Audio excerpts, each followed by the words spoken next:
아침 7시에 나가 새벽 2시에 들어오는 60대 여성이 있습니다.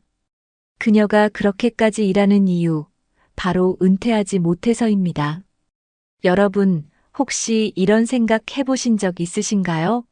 난 그래도 정년까지는 일했으니 괜찮겠지. 그런데요, 경기도 수원에 사는 64세 윤명자 씨는 퇴직 후 택배 물류센터 야간 작업을 3년째 이어가고 있습니다. 정년 퇴직했지만 연금으로는 월세와 약값조차 감당할 수 없어 매일 밤 400개 넘는 박스를 나르고 있다고 합니다.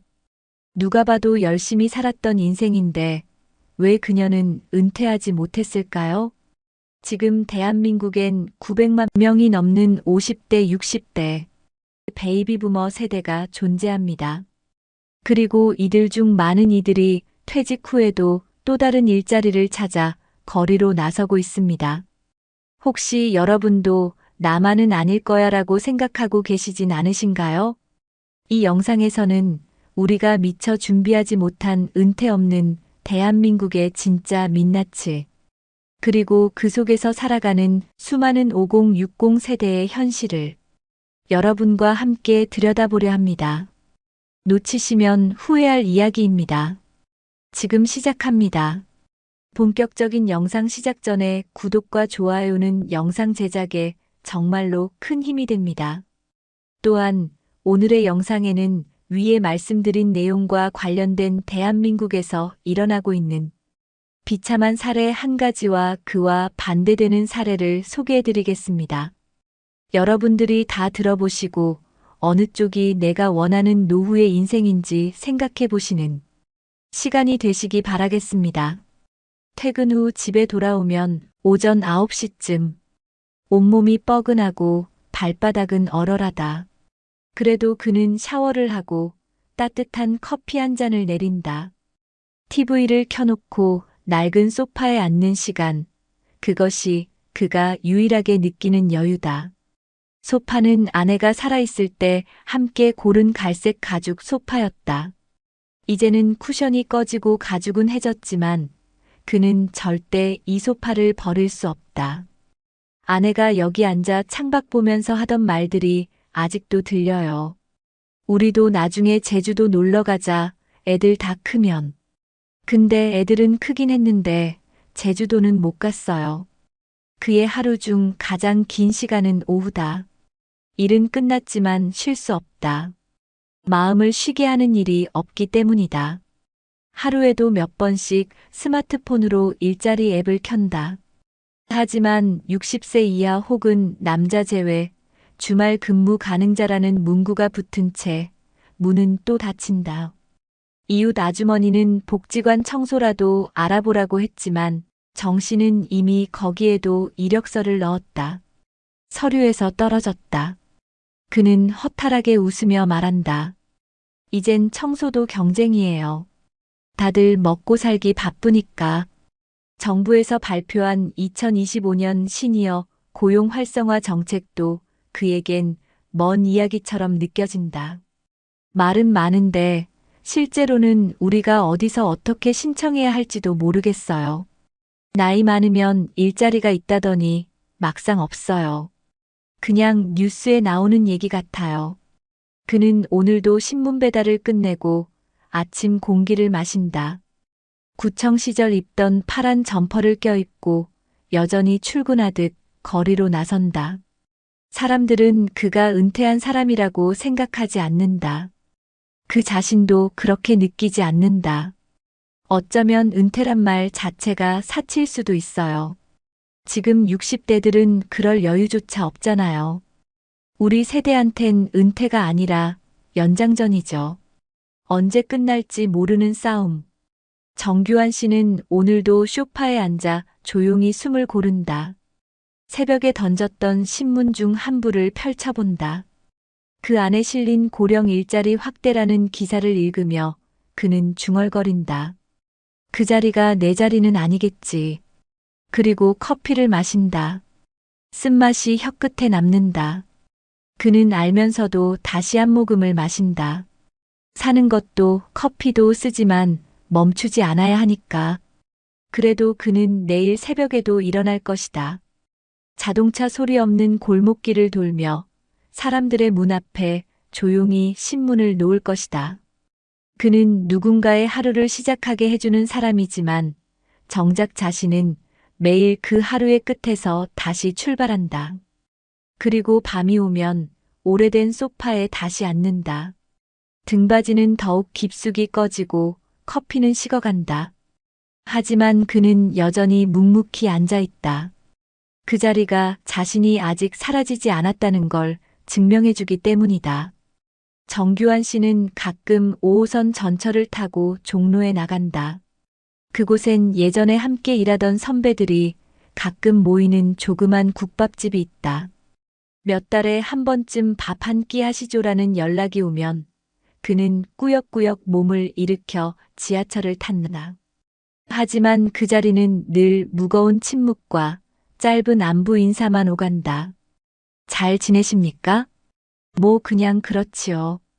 형님은 어디라도 나가세요? 신문 돌려요. 새벽에. 고생 많으시네. 더 이상 누가 어디서 일하는지는 묻지 않는다. 정년퇴직 이후 서로의 삶이 얼마나 급격히 달라졌는지를 알기 때문이다. 어떤 이는 손주 돌보느라 허리가 휘었고 어떤 이는 부인 병간호에 집을 팔았다. 누구 하나 마음 편한 사람은 없다. 그는 자신만 힘든 줄 알았지만 나가보면 다 똑같았다. 공무원 연금이든 국민연금이든 생활은 빠듯하기만 하다. 문제는 돈보다 시간이 더 많아졌다는 것이다. 그 많아진 시간 동안 생각이 많아진다. 그는 집에 돌아와 TV를 켜고도 멍하니 화면만 바라본다. 어느 날은 방송 뉴스에서 100세 시대라는 단어가 나왔다. 그 말에 그는 씁쓸하게 웃었다. 그렇게 오래 살라고 누가 허락했나? 그 말은 농담이었지만 그의 눈빛은 진지했다. 과거엔 퇴직하면 축하한다는 말을 들었다. 하지만 지금은 그 말이 어색하게 느껴진다. 정년이 끝났다고 삶이 쉬워지는 것도 아니고 퇴직했다고 일이 끝나는 것도 아니기 때문이다. 오히려 요즘 그는 몸보다 마음이 더 지쳐 있다. 아들이 한 번씩 걸어오는 전화도 예전처럼 반갑게 느껴지지 않는다. 아버지, 괜찮으시죠? 라는 말 뒤에 이어지는 건 대개 부탁이기 때문이다. 혹시 다음 달에 애들 학원비 좀 도와주실 수 있을까요? 그럴 때마다 그는 알겠다고 말은 하지만 속으로는 숨이 막힌다. 그는 도와주고 싶지만 도와줄 수 있는 형편이 아니다.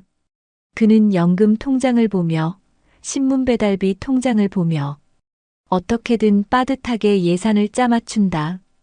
지금은 내가 살아있는 게 아니라 견디고 있는 것 같아요. 그가 중얼거리듯 말한 이 한마디는 그를 그대로 보여주는 문장이다. 그는 언제부턴가 누군가와 대화하는 게 서툴러졌다. 매일 새벽 신문을 배달하며 수십 명의 문 앞을 지나치지만 누구에게도 인사 한마디 건넬 수 없는 시간이 쌓이고 있었다. 사람 목소리를 하루에 한 번이라도 듣는 게 이렇게 힘들 줄은 몰랐어요. 주민센터에서 운영하는 무료 건강검진에 갔다가 혈압이 높다는 진단을 받았지만 약을 사기엔 돈이 아까워 병원 처방전만 받아왔다. 약국 앞에서 서성이다 결국 돌아선 날 그는 집에 와서 이게 살고 있는 거 맞나라는 말을 입 밖으로 꺼냈다. 그러다 최근 구청에서 운영하는 시니어 동아리 동년배 책 읽기 모임에 참여하게 되었다. 처음엔 망설였다. 낯선 사람들과 앉아 책을 읽는 게 무슨 의미가 있을까 싶었다.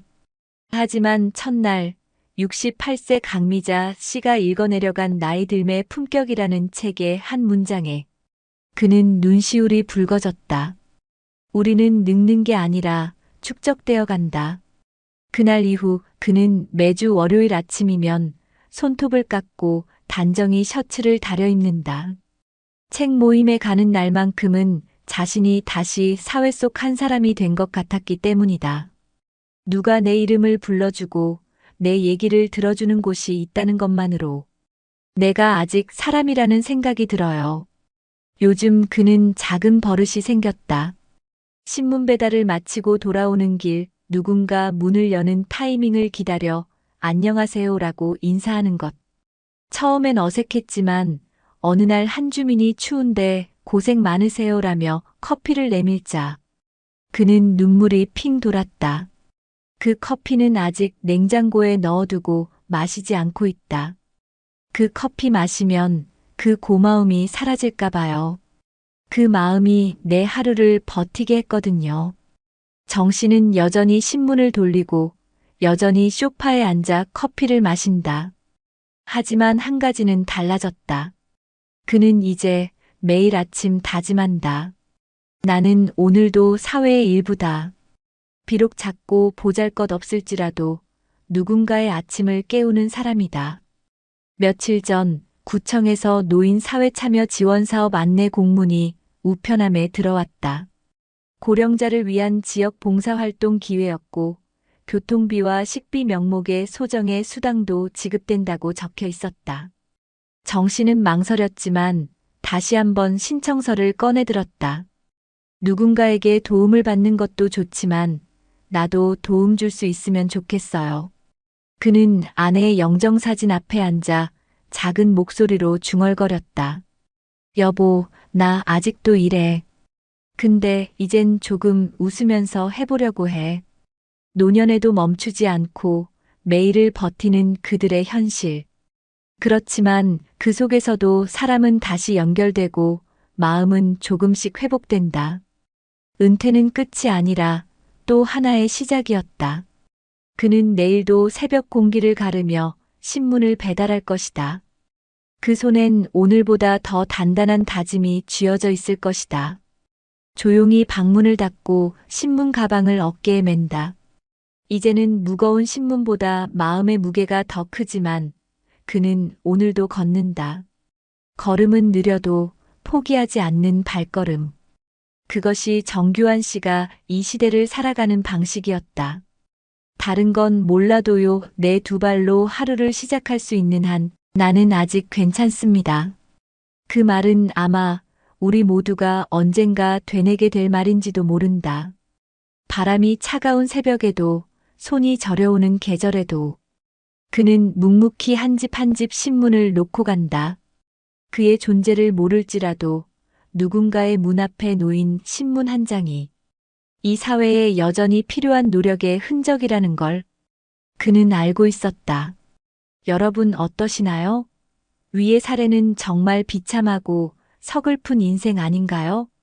하지만 지금부터 소개해드리는 사례는 정반대의 선택으로 행복한 노후를 보내고 있는 분을 소개해드리겠습니다. 박윤석 씨는 올해 65이다. 은퇴한 지는 벌써 5년이 지났지만 그는 여전히 하루하루가 바쁘다. 출근하지 않아도 되는 삶은 여유롭지만 그의 하루는 규칙적이다. 아침 6시에 일어나 따뜻한 물로 샤워를 하고 아내와 함께 간단한 식사를 한다. 그리고 오전 8시가 되면 늘 가던 마을 도서관으로 향한다. 그곳에서 그는 독서 모임을 운영하고 때때로 은퇴자들을 위한 재무 상담도 진행한다. 그가 직접 만든 엑셀표와 가계부는 도서관에서도 공유되고 있을 정도다. 그의 이런 일상은 어느 날 갑자기 만들어진 것이 아니다. 그는 50대 초반부터 은퇴를 준비했다. 연금만으로는 부족하다는 걸 너무 일찍 알았죠. 그는 대기업을 다니며 매달 일정 금액을 국민연금 외에 개인연금에 적립했고 회사에서 제공하는 퇴직연금 제도도 적극 활용했다. 더불어 투자에 대한 공부도 게을리하지 않았다. 무리한 부동산 투자나 주식 몰빵은 피했다. 대신 그는 매달 일정 금액을 국내 ETF에 자동이체했고 임대 수익을 위한 소형 원룸 하나를 아파트 대신 선택했다. 수익보다 안정이 우선이었어요. 욕심내지 않고 매달 70만 원만 들어오면 충분하다고 생각했죠. 그의 이 전략은 지금의 노후를 만들었다. 박 씨의 또 다른 준비는 사람 관계였다. 은퇴 후 고립되지 않기 위해 그는 일주일에 한 번은 꼭 모임을 만들었다.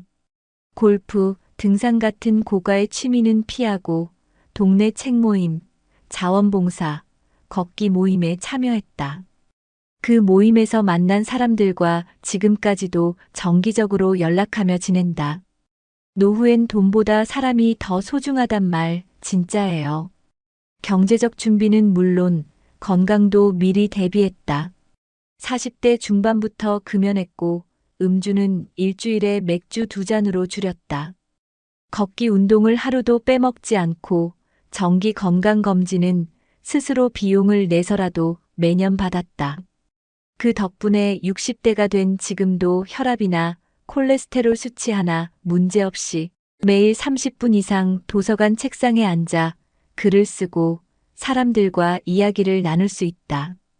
그의 아내 최영숙 씨 역시 함께 노후를 설계한 동반자였다. 그녀는 박 씨가 준비하는 모든 과정에 동참했다. 남편 혼자 돈 모으는 게 아니라 우리 둘이 인생을 모으고 있었어요. 그 말처럼 두 사람은 사소한 소비 하나까지 상의했고 백화점 대신 재래시장을 찾으며 노후를 함께 그려왔다. 이 부부는 자녀들에게 무리한 기대를 하지 않았다. 결혼 자금도 일부만 도와주고 나머지는 자녀가 스스로 해결하도록 했다. 부모가 희생해서 자식 잘 되면 좋지만 그게 늘 행복으로 돌아오진 않더라고요.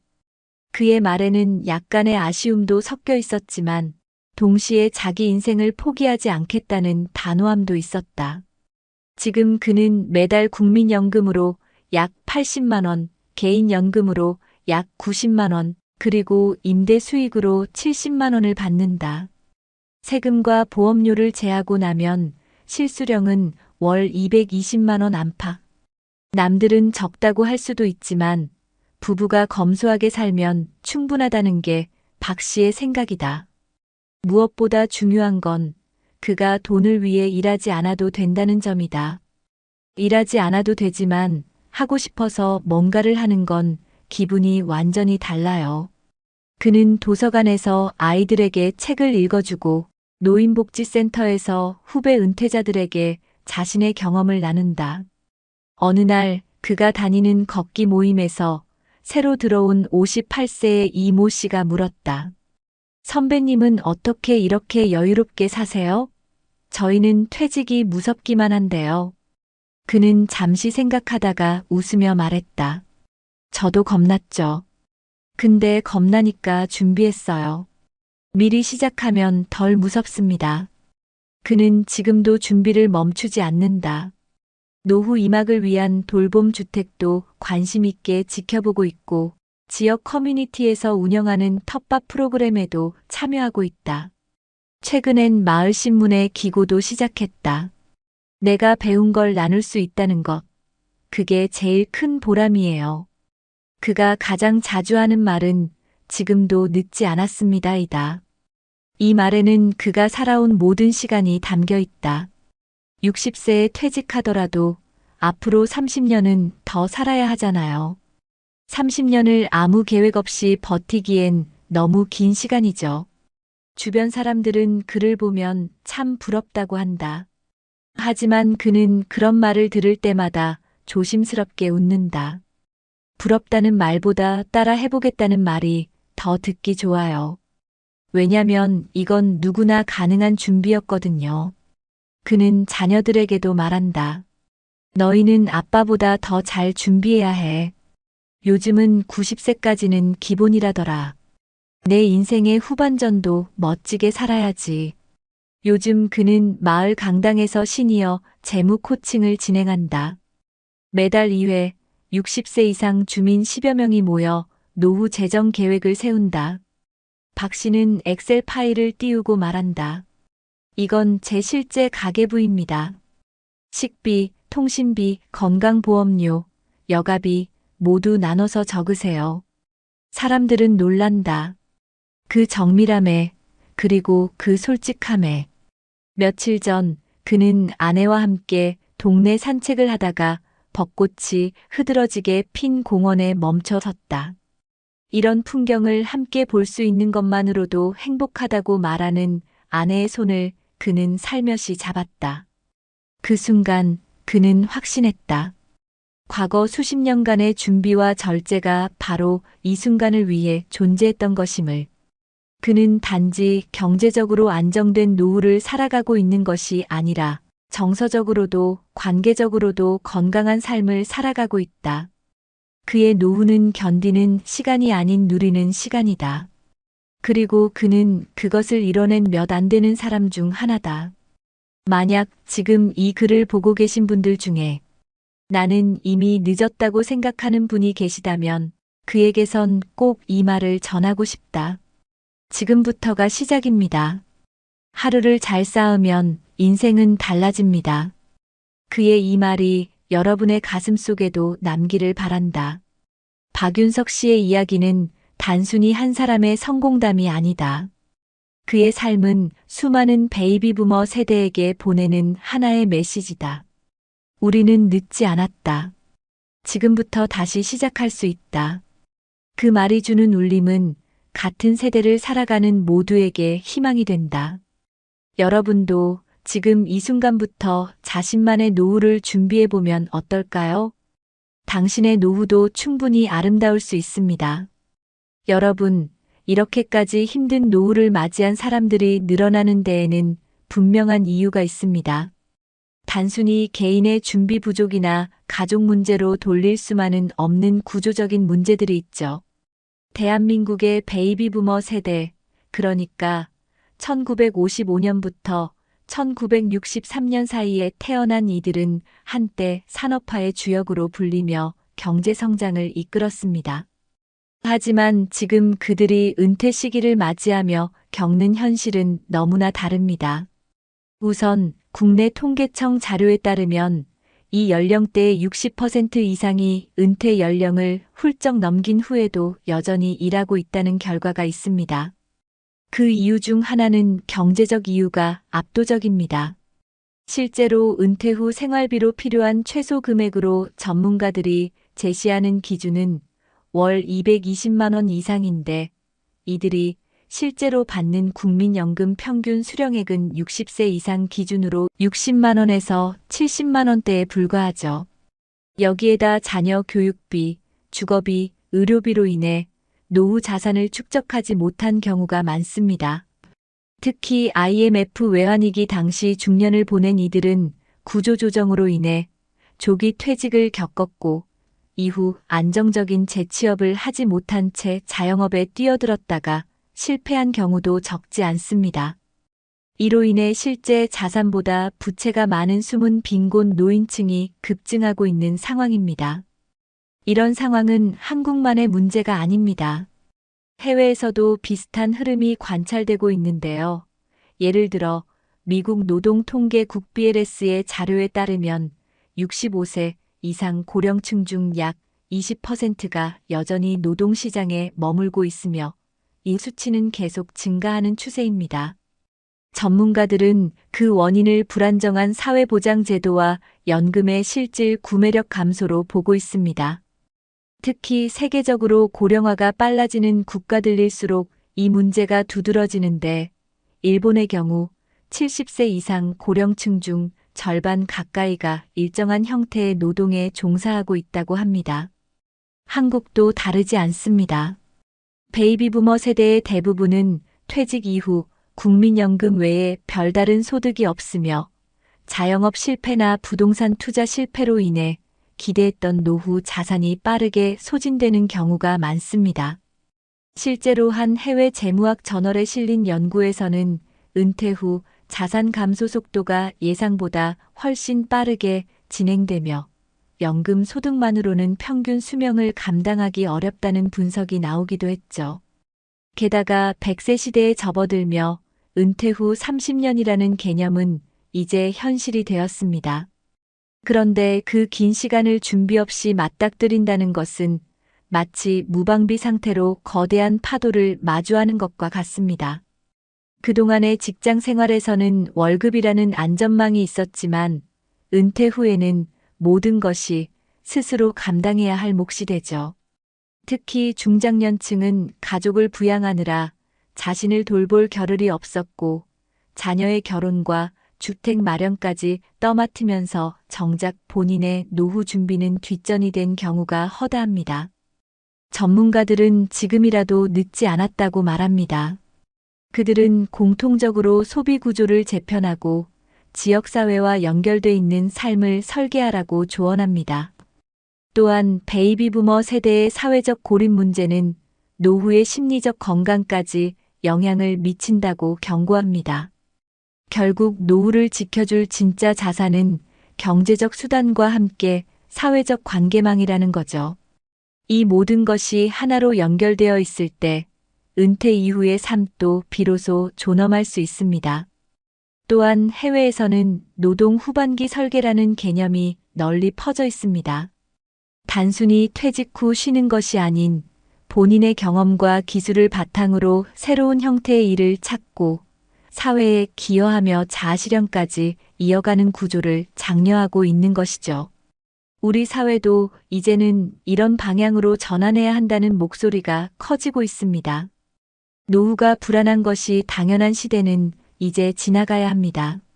누구나 당당하게 스스로 선택하는 은퇴 이후 삶을 살아갈 수 있어야 합니다. 그 시작은 현실을 직시하는 것에서부터 출발합니다. 지금 여러분의 상황은 어떠신가요? 지금이 바로 준비해야 할 시간입니다. 이제라도 방향을 바꿔야 합니다. 나의 남은 20년, 30년을 위해 말이죠. 지금 이 순간이 여러분의 인생을 바꾸는 터닝 포인트가 될 수 있습니다. 여러분, 지금까지의 이야기를 들으시며 어떤 생각이 드셨나요? 그렇다면 이제 이 상황을 조금이라도 바꿔보기 위해 우리가 실질적으로 할 수 있는 일은 무엇일까요? 전문가들은 가장 먼저 은퇴 이후에도 지속 가능한 삶의 구조를 고민해야 한다고 말합니다. 무조건 일자리를 구하라는 이야기가 아닙니다. 내가 가진 경험과 역량을 어떻게 사회와 다시 연결할 수 있을지를 찾는 것이 먼저라는 거죠. 실제로 우리나라 각 지자체에서는 이런 움직임을 조금씩 만들어가고 있습니다. 예를 들어 서울시는 50플러스 재단을 통해 50세 이상 중장년층에게 생애 재설계 교육과 재취업 프로그램을 제공하고 있으며 무료로 상담과 강의를 들을 수 있는 기회가 열려 있습니다. 부산시는 신중년 경력형 일자리 사업을 통해 퇴직한 중장년의 경력을 활용한 지역사회 공헌 활동을 지원하고 성과에 따라 인건비도 일정 수준 보전해주고 있죠. 또 대구시에서는 노인 일자리 전담기관인 대구 시니어 클럽이 운영되며 공공형 일자리뿐 아니라 시니어 창업 지원까지 연결하고 있습니다. 이런 지역 단위의 프로그램은 아직 전국적으로 알려지지 않아 참여율이 낮은 경우도 있지만 실제로 참여해본 이들은 내가 다시 사람으로 대접받는 느낌이었다고 말할 정도로 긍정적인 변화를 느낀다고 합니다. 특히 자존감 회복과 사회적 관계망의 재구축이라는 측면에서 큰 역할을 하죠. 전문가들은 이러한 프로그램이 더욱 확대되어야 하며 노인이 단순히 보호받는 대상이 아니라 사회의 한 구성원으로 존중받으며 기여할 수 있는 구조를 만들어야 한다고 강조합니다. 해외에서도 우리와 비슷한 고민을 가진 국가들이 이미 다양한 방안을 실행 중입니다. 예를 들어 독일은 고령층의 노동 참여를 장려하기 위해 정년 연장을 선택할 수 있도록 유연한 제도를 마련했고 일정 나이 이상이 되더라도 계속 일하고 싶어 하는 사람들을 위한 세금 감면 제도까지 시행하고 있습니다. 일본 역시 생애연 역사회를 목표로 70세까지 일할 수 있도록 고용 안정 지원금과 기업 인센티브를 제공하고 있습니다. 미국의 경우에는 시니어 인턴십 프로그램을 도입해 55세 이상 고령자가 일정 기간 동안 기업에서 일해보고 정규직으로 전환될 수 있는 기회를 마련해주고 있습니다. 이런 해외의 사례들은 우리에게도 분명한 시사점을 줍니다. 무작정 은퇴를 미루는 것이 아니라 내가 주도적으로 노년의 삶을 설계할 수 있도록 사회 전체가 돕는 구조를 만드는 것, 그것이 핵심입니다. 그렇다면 우리 각자는 지금 어떤 선택을 해야 할까요? 우선 여러분이 살고 있는 지역의 노인 복지 정책이나 신중년 지원 사업을 한번 검색해 보는 것만으로도 큰 차이를 만들 수 있습니다. 요즘은 주민센터나 복지관에서도 정기적으로 상담을 제공하고 다양한 활동 프로그램이 안내되고 있으니 적극적으로 문을 두드려 보세요. 또한 가능하다면 자신이 좋아했던 일이나 잘했던 분야에 대한 교육을 다시 시작해 보는 것도 좋은 선택입니다. 지금은 평생학습이 당연한 시대입니다. 60대에 대학을 입학하는 분들도 적지 않고 인터넷 강의를 통해 언제든지 배움의 기회를 누릴 수 있죠. 무엇보다 중요한 건 지금이라도 늦지 않았다는 마음입니다. 너무 늦었다고 생각해 아무것도 하지 않는다면 그게 진짜 위험한 선택일 수 있습니다. 여러분의 노후는 아직도 수십 년이 남아 있습니다. 이 시간을 무기력하게 흘려보낼 수도 있고 새롭게 설계해 다시 일어설 수도 있는 거죠. 인생은 끝나는 순간까지 가능성이 있는 여정입니다. 그러니 주저하지 마세요. 작지만 현실적인 준비를 시작하세요. 한 걸음 내딛는 것만으로도 분명한 변화가 시작될 겁니다. 여러분의 삶은 여전히 소중하고 충분히 바꿀 수 있습니다. 지역사회, 국가, 그리고 여러분 스스로가 함께 이 문제를 마주하고 나아간다면 누구나 존엄한 노년을 살아갈 수 있습니다. 지금 이 순간부터가 바로 그 시작입니다. 혹시 이런 정보들이 낯설게 느껴지시나요? 걱정하지 마세요. 중요한 건 완벽하게 아는 것이 아니라 지금 시작하는 겁니다. 오늘 이 영상이 여러분의 노후를 바꾸는 첫걸음이 되었으면 좋겠습니다. 바람이 분다. 내가 잠시 멈추었던 자리에도 다시 햇살이 들고 다시 꽃이 핀다. 여러분, 어떠셨나요? 우리가 처음 들었던 그 이야기, 퇴직 후 허탈한 마음으로 새벽 인력 시장에 나가야 했던 64세의 이수철 씨는 결국 몸이 버티지 못하고 쓰러졌습니다. 평생 가족을 위해 살아왔지만 정작 본인을 위한 준비는 단 한 번도 해본 적 없었습니다. 그렇게 한평생을 다 주고도 아무도 기다려주지 않는 세상 앞에서 그는 혼자였습니다. 반면 또 다른 주인공 김정우 씨는 달랐습니다. 50대 초반부터 조금씩 자신을 위한 노후 계획을 세우고 생애 재설계 교육을 들으며 새로운 길을 준비했습니다. 처음엔 두렵고 막막했지만 그는 용기를 내 지역사회에 발을 들였고 결국 자신이 좋아하는 목공 기술을 살려 동네 아이들에게 재능을 나누는 어르신 선생님이 되었죠. 그를 바라보는 이웃들의 눈에는 존경과 따뜻함이 가득합니다. 무엇보다 그는 여전히 자신이 누군가에게 필요하다는 사실에 감사하며 하루하루를 살아갑니다. 같은 시대를 살아왔고 같은 사회에서 은퇴를 맞았지만 두 사람의 삶은 전혀 다르게 흘러갔습니다. 그 차이는 거창한 게 아닙니다. 단지 조금 더 일찍 나를 돌아보고 준비할 용기를 낸 것뿐입니다. 여러분, 지금 이 영상을 보고 계신 여러분은 어떤 길 위에 서 계신가요? 혹시 지금 너무 늦은 건 아닐까 두렵고 무엇부터 시작해야 할지 막막하신가요? 하지만 괜찮습니다. 여러분은 혼자가 아니고 지금 이 순간이 바로 다시 시작할 수 있는 가장 좋은 때입니다. 우리는 이제 더는 희생만 하는 세대가 아니라 스스로를 아끼고 사랑할 자격이 충분한 존재입니다. 잠시 멈춰 나의 남은 시간을 나답게 채워갈 수 있는 방법을 함께 고민해 보는 것. 그게 우리가 지금 해야 할 가장 중요한 일이 아닐까요? 늦지 않았습니다. 지금 이 순간부터라도 나의 삶을 위한 준비된 용기를 꺼내보세요.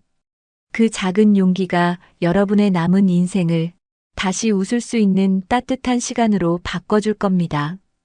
이 영상이 여러분의 마음에 작은 불빛 하나라도 밝혀드릴 수 있기를 진심으로 바랍니다. 감사합니다. 여러분, 만약 내일 갑자기 모든 사람이 곁을 떠난다면 혼자 남은 당신은 과연 행복할 수 있을까요? 최근 뉴스에서 보셨나요? 58세 남성이 아내와 사별하고 자녀들도 외국으로 떠나면서 혼자 남게 됐는데 처음엔 그 고요함이 지옥 같았다는 이야기요. 여러분은 어떠신가요? 혹시 지금도 집안의 정막이 가끔 무겁게 느껴지지 않나요? 전화기를 들었지만 걸 사람 하나 없는 그 순간 괜히 가슴이 턱 막히는 기분 한 번쯤 느껴보셨을 겁니다. 한국의 50대, 60대 중 절반 이상이 이미 혼자 사는 노후를 준비하거나 그 길 위에 있다고 합니다. 그런데 더 무서운 건 준비 없이 맞이하는 혼자의 삶은 생각보다 훨씬 외롭고 고단하다는 사실이에요. 하지만 여기서 중요한 질문이 하나 있습니다. 혼자 사는 삶은 정말 불행할 수밖에 없는 걸까? 오늘 영상에서는 혼자여도 충분히 단단하고 오히려 더 평온하게 사는 방법을 이야기하려 합니다. 지금 이 영상을 끝까지 보신다면 두려움으로만 느껴지던 혼자의 삶이 내 인생의 두 번째 기회로 바뀌는 방법을 찾게 되실 거예요.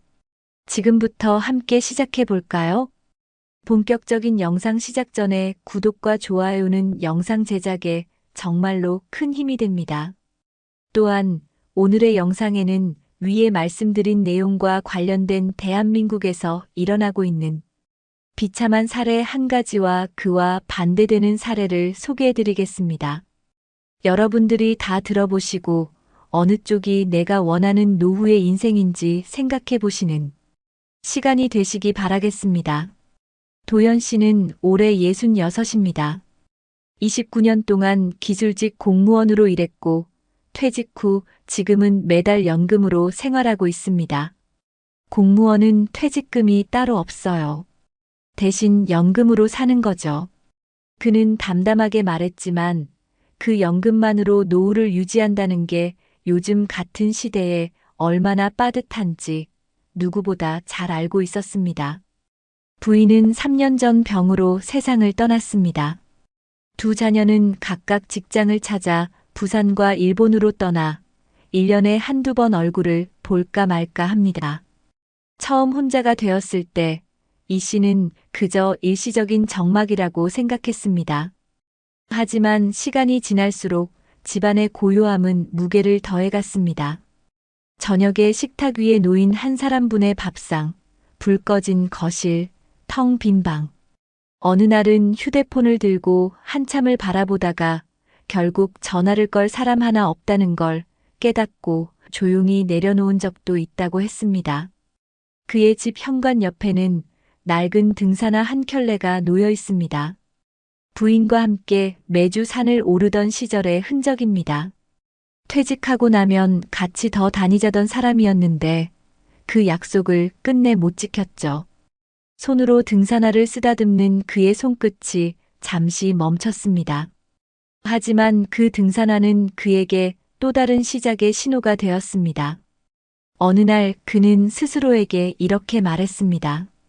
이대로 무너지면 안 되지. 내가 나를 챙겨야지.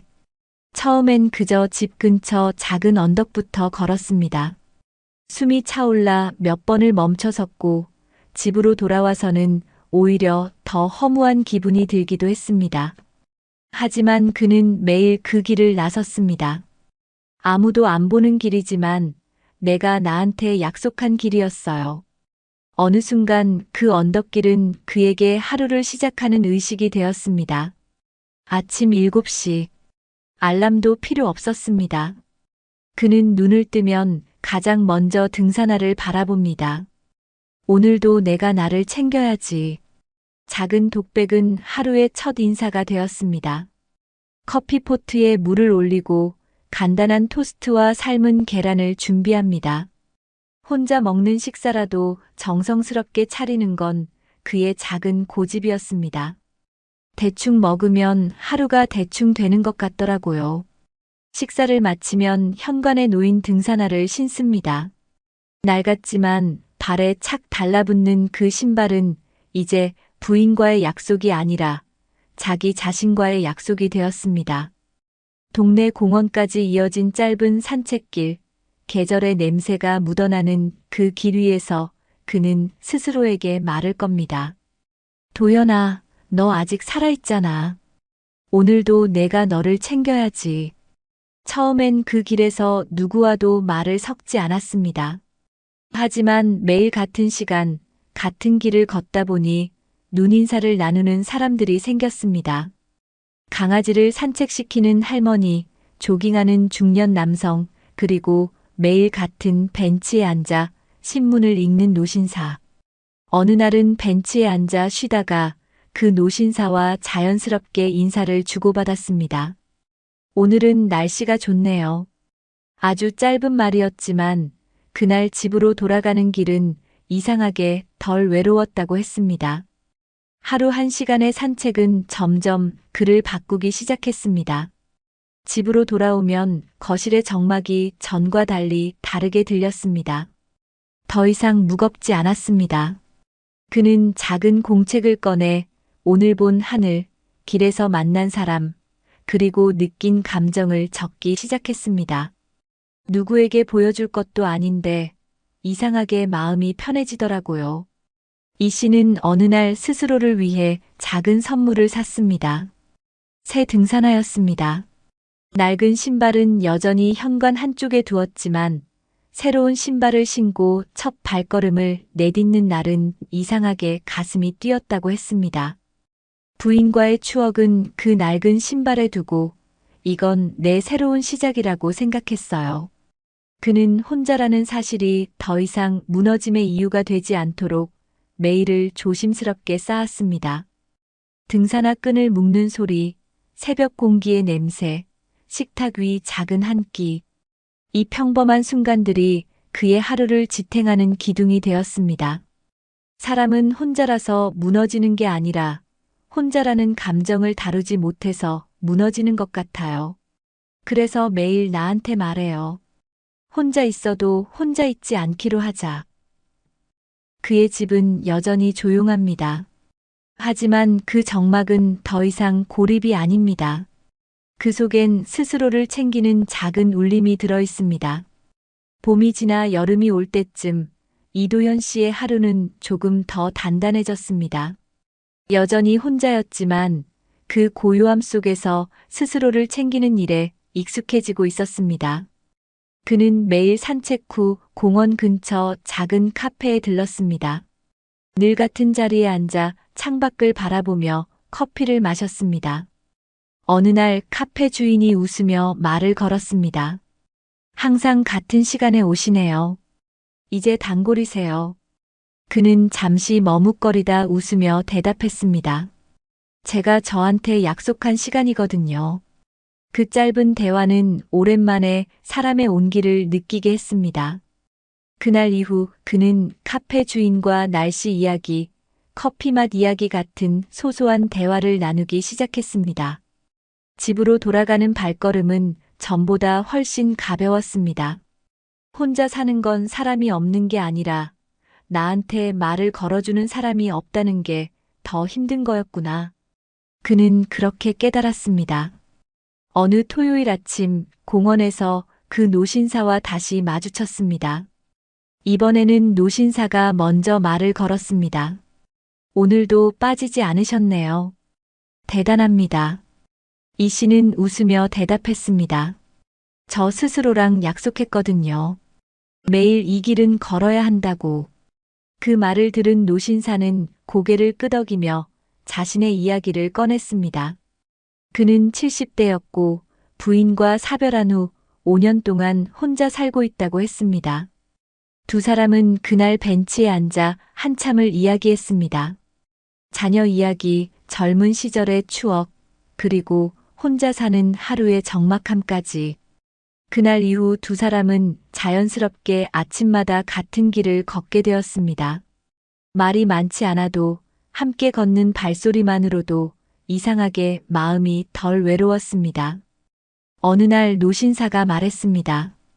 혼자 사는 게 힘들긴 해도 이렇게 같이 걸을 수 있는 사람이 있다는 게 참 고맙네요. 이 씨는 잠시 멈춰서서 대답했습니다. 저도요. 혼자 있어도 혼자 있지 않기로 했어요. 그 문장은 그에게 점점 더 큰 울림으로 다가왔습니다. 집에 돌아와 낡은 등산화를 바라보며 그는 부인에게 속삭이듯 말했습니다. 나 잘하고 있지? 나 이제 혼자 있어도 괜찮을 것 같아. 시간이 흘러 가을이 되었을 때 그는 새로운 용기를 냈습니다. 동네 복지관에서 열리는 혼자 사는 중장년 모임에 참석한 겁니다. 처음에는 문 앞에서 한참을 망설였습니다. 하지만 안으로 들어갔을 때 그와 비슷한 눈빛을 한 사람들이 앉아 있었습니다. 첫 만남에서 특별한 이야기를 나눈 건 아니었습니다. 그저 자기소개와 간단한 안부. 하지만 그날 집으로 돌아와 그는 오래 잊고 있던 감정을 느꼈습니다. 나 혼자만 이런 게 아니구나. 그 후 그는 복지관에서 열리는 소모임에 꾸준히 참여했습니다. 동화책을 소리내어 읽는 모임, 함께 점심을 만들어 먹는 작은 모임, 가끔은 근처 산을 함께 오르는 일정도 있었습니다. 그는 그 산행에 새 등산화를 신고 갔습니다. 산 정상에서 바람을 맞으며 그는 마음속으로 부인에게 말했습니다. 당신이랑 약속했던 길, 나 혼자서도 잘 걷고 있어. 그의 하루는 여전히 혼자 시작하고 혼자 끝납니다. 하지만 이제 그 고요함은 더 이상 두려움이 아닙니다. 그는 여전히 아침에 등산화를 신으며 스스로에게 말합니다. 오늘도 내가 나를 챙긴다. 이도현 씨의 집은 변한 것이 없습니다.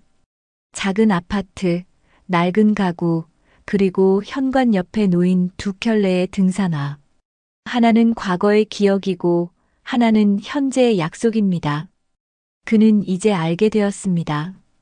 혼자라는 건 결핍이 아니라 선택일 수 있다는 것을. 그리고 그 선택을 존엄하게 만드는 건 거창한 변화가 아니라 매일 묵묵히 나를 챙기는 그 작은 행동이라는 것을. 사람들이 그래요. 혼자 사는 게 무섭지 않냐고. 그런데 전 이제 이렇게 대답해요. 무섭지 않다고. 왜냐면 내가 나를 챙기고 있으니까요. 그의 목소리는 담담했지만 그 안에는 확실한 단단함이 있었습니다. 등산화 끈을 조심스럽게 묶는 그의 손끝은 혼자 살아가는 모든 이들에게 보내는 조용한 응원의 메시지 같았습니다. 여러분 어떠시나요? 위의 사례는 정말 비참하고 서글픈 인생 아닌가요? 하지만 지금부터 소개해드리는 사례는 정반대의 선택으로 행복한 노후를 보내고 있는 분을 소개해드리겠습니다. 박재민 씨는 올해 62입니다. 30년 동안 중견기업의 설비 엔지니어로 일했고 은퇴 후에도 삶을 계획적으로 준비한 덕분에 지금은 혼자지만 누구보다 평온하고 안정적인 노후를 보내고 있습니다. 재민 씨가 특별한 이유는 단순히 돈을 모은 것이 아니라 혼자 사는 노후를 미리 준비했다는 점이었습니다. 그는 50대 초반 회사 동료 한 명이 갑작스럽게 배우자를 떠나보낸 후 급격히 무너지는 모습을 지켜봤습니다. 매일 활기차던 사람이 며칠 만에 달라지는 걸 보면서 그는 깨달았습니다. 나도 언젠가 혼자가 될 수 있다. 준비하지 않으면 무너질 거다. 그때부터 그는 은퇴 후의 삶을 혼자서도 단단히 꾸릴 방법을 찾기 시작했습니다. 가장 먼저 한 일은 재정 계획을 세우는 것이었습니다. 그는 과감하게 대형 아파트를 팔고 관리비가 적고 생활이 편한 20평대 소형 주택으로 이사했습니다. 남은 차익은 안전한 금융 상품에 분산 투자했습니다. 은퇴 당시 받은 퇴직금 5억 2천만 원은 원금 손실 가능성이 적은 채권형 펀드와 연금 계좌로 나눠 넣었습니다. 돈이 많아서가 아니었어요. 적은 돈이라도 확실히 지켜야 혼자서도 불안하지 않으니까. 그의 말처럼 재정적 안정은 그에게 심리적인 평온을 줬습니다. 두 번째는 생활 루틴을 만드는 것이었습니다. 그는 현직에 있을 때부터 아침 시간을 철저히 관리했습니다. 매일 같은 시간에 일어나 간단한 운동과 명상을 하고 직접 아침 식사를 준비했습니다. 이 습관은 은퇴 후 혼자가 되었을 때 빛을 발했습니다. 퇴직하면 시간 많다고 느슨해지기 쉽잖아요. 그런데 저는 이미 일상이 정해져 있어서 공허할 틈이 없었어요. 재민 씨의 집 거실 한쪽에는 오래된 바이올린 케이스가 놓여 있습니다. 그는 50대 중반부터 취미로 바이올린을 배웠습니다. 처음엔 서툴렀지만 퇴근 후 연습하는 시간이 삶의 활력소가 되었습니다. 은퇴 후엔 매일 저녁 1시간씩 연주하는 것이 루틴이 되었습니다. 악보를 보는 순간 잡생각이 사라져요. 혼자 있어도 마음이 꽉 차는 기분이에요. 하지만 그가 가장 잘한 선택은 관계의 설계였습니다. 그는 미리 주변 사람들과의 연결을 넓혀두었습니다. 회사 동료 몇 명과는 월 1회 작은 식사 모임을 만들었고 지역사회 봉사단체에 가입해 주말마다 활동했습니다. 은퇴 후 처음 혼자가 되었을 때 그는 이미 자신을 지탱할 작은 연결망을 가지고 있었습니다. 혼자 산다는 건 사람이 없다는 게 아니라 관계를 관리하지 않으면 순식간에 끊어진다는 거예요. 그래서 저는 그 끈을 미리 묶어뒀어요. 3년 전 그의 부인이 세상을 떠났습니다. 물론 충격은 컸습니다. 하지만 놀랍게도 그는 무너지지 않았습니다. 슬펐지만 제 일상은 그대로였어요. 아침 루틴도 저녁 연습도 봉사활동도 그게 저를 살렸어요. 그는 그때 더 확신했습니다. 혼자서도 행복하게 사는 법은 하루아침에 만들어지지 않는다. 준비해야 한다. 지금 그의 하루는 단순하지만 충만합니다. 아침엔 직접 내린 커피와 간단한 식사, 오전엔 동네 도서관에서 책을 읽거나 봉사활동, 오후엔 작은 정원 가꾸기, 저녁엔 바이올린 연습. 혼자지만 외롭지 않습니다. 그는 말합니다. 혼자 사는 게 두렵지 않냐고들 해요. 근데 저는 이렇게 대답해요. 두렵지 않다고. 왜냐면 저는 혼자 살 준비를 미리 해뒀으니까. 그의 집 현관에는 반짝이는 등산화가 놓여 있습니다. 매주 한 번은 혼자 산을 오릅니다. 정상에 오르면 늘 같은 말을 합니다. 잘하고 있어, 재민아. 너 혼자여도 충분히 행복하다. 재민 씨의 삶은 많은 걸 보여줍니다. 노후의 행복은 돈에 많고 적음보다 혼자서도 스스로를 지탱할 준비가 되어 있는가에 달려 있다는 것을. 그는 지금도 매일 스스로에게 약속합니다. 혼자 있어도 혼자 있지 않기로 하자. 그리고 그 약속을 지키는 매일이 그의 행복한 노후를 만들어가고 있습니다. 최근 전 세계적으로 혼자 사는 노년층이 급격히 늘고 있다는 통계는 이도현 씨와 박재민 씨의 사례가 결코 예외가 아님을 보여줍니다. 유엔 고령화 보고서에 따르면 2025년 기준 OECD 국가에서 65세 이상 노인의 약 32%가 1인 가구로 살고 있으며 특히 동아시아 국가의 증가율은 다른 지역보다 2배 이상 빠른 것으로 나타났습니다. 한국 역시 같은 흐름을 보이고 있습니다. 통계청이 발표한 자료에 따르면 현재 65세 이상 인구 중 혼자 사는 비율은 이미 전체 노인의 절반 가까이에 도달했고 향후 10년 안에 55%를 넘어설 것으로 예상됩니다. 단순히 숫자가 아니라 이 통계는 앞으로 누구나 혼자의 삶을 준비하지 않으면 안 된다는 경고와 같습니다. 해외 연구에서도 비슷한 결과가 나옵니다. 유럽 노인복지연구소에서 10년간 1만 명의 노인을 추적 조사한 결과 혼자 사는 노년층 중 계획적으로 루틴을 유지하고 사회적 연결을 만들어둔 사람은 그렇지 않은 사람에 비해 정신건강 지표가 평균 48% 더 높았으며 우울증 발병률은 절반 이하로 낮게 나타났습니다. 이는 박재민 씨처럼 미리 생활의 틀과 관계망을 설계한 사람들이 얼마나 안정적인 노후를 맞는지 과학적으로 뒷받침합니다. 반대로 준비 없이 혼자가 된 사람들의 경우 신체적 건강뿐만 아니라 경제적 불안정성도 함께 악화되는 경향이 뚜렷하게 나타났습니다. 일본에서 진행된 한장기 연구에 따르면 혼자 사는 고령자 중 노후 재정을 체계적으로 관리하지 않은 그룹은 그렇지 않은 그룹보다 5년 내 생활고를 겪을 확률이 3배 높았고, 의료비 지출이 소득 대비 과도하게 늘어나 빈곤으로 이어지는 비율도 크게 증가했습니다. 전문가들은 공통적으로 강조합니다. 혼자 살아도 행복한 노후를 만드는 핵심은 자기 돌봄의 구조화와 관계의 재설계라고.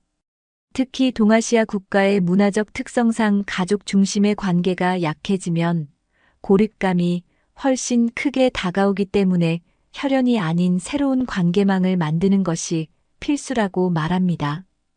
또한 생활 루틴을 꾸준히 유지하는 것이 단순한 습관이 아니라 혼자서도 삶의 의미를 붙잡을 수 있는 가장 중요한 장치라고 분석합니다.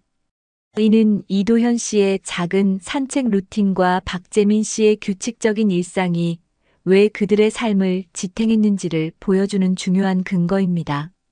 경제적인 부분에서도 해외 통계는 분명한 메시지를 줍니다. 세계은행의 2024년 보고서에 따르면 노후 소득의 최소 70% 이상을 안정적인 연금 또는 장기 금융 자산으로 확보한 노인의 경우 예상치 못한 건강 문제나 생활비 상승에도 삶의 질을 유지할 확률이 그렇지 않은 노인보다 2배 이상 높았습니다. 이는 퇴직 이후 소득원이 급격히 줄어드는 한국의 현실에서 특히 중요한 시사점을 던집니다. 준비된 재정은 단순히 돈의 문제가 아니라 혼자서도 두려움 없이 하루를 보낼 수 있는 심리적 안전망이 된다는 겁니다. 연구들은 또 한 가지 흥미로운 사실을 보여줍니다. 혼자 사는 노인의 행복감은 주변에 몇 명의 사람이 있느냐보다 일상에서 반복적으로 나누는 짧은 연결의 빈도와 더 밀접하게 관련되어 있다는 점입니다. 마트 계산원과의 인사, 매일 걷는 길에서 만나는 이웃과의 짧은 대화, 복지관의 작은 모임 같은 연결이 삶의 만족도를 높이는 핵심 요인이라는 것이죠. 이는 재민 씨가 미리 관계망을 설계하고 봉사활동으로 연결을 넓힌 선택이 왜 그의 노후를 단단하게 만든지를 잘 보여줍니다. 이런 통계와 연구 결과는 우리에게 분명한 메시지를 줍니다. 혼자 사는 노후는 피할 수 없는 현실이며 그 현실의 무게는 준비한 사람과 준비하지 않은 사람에게 완전히 다른 결과를 만들어냅니다. 단순한 돈의 많고 적음이 아니라 하루의 작은 루틴과 연결, 그리고 스스로를 지탱할 심리적 안전망이 노후의 행복을 결정한다는 사실이 수많은 데이터에서 드러나고 있습니다.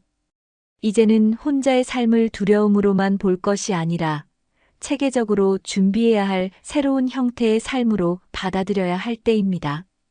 그렇다면 혼자서도 행복한 노후를 위해 우리는 무엇을 실천할 수 있을까요?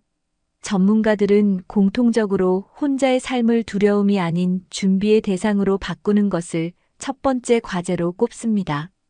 준비는 거창한 것이 아닙니다. 작은 루틴 하나, 작은 연결 하나가 삶을 지탱하는 힘이 되기 때문입니다. 한국의 여러 지자체에서는 이런 변화를 돕기 위해 다양한 프로그램을 운영하고 있습니다.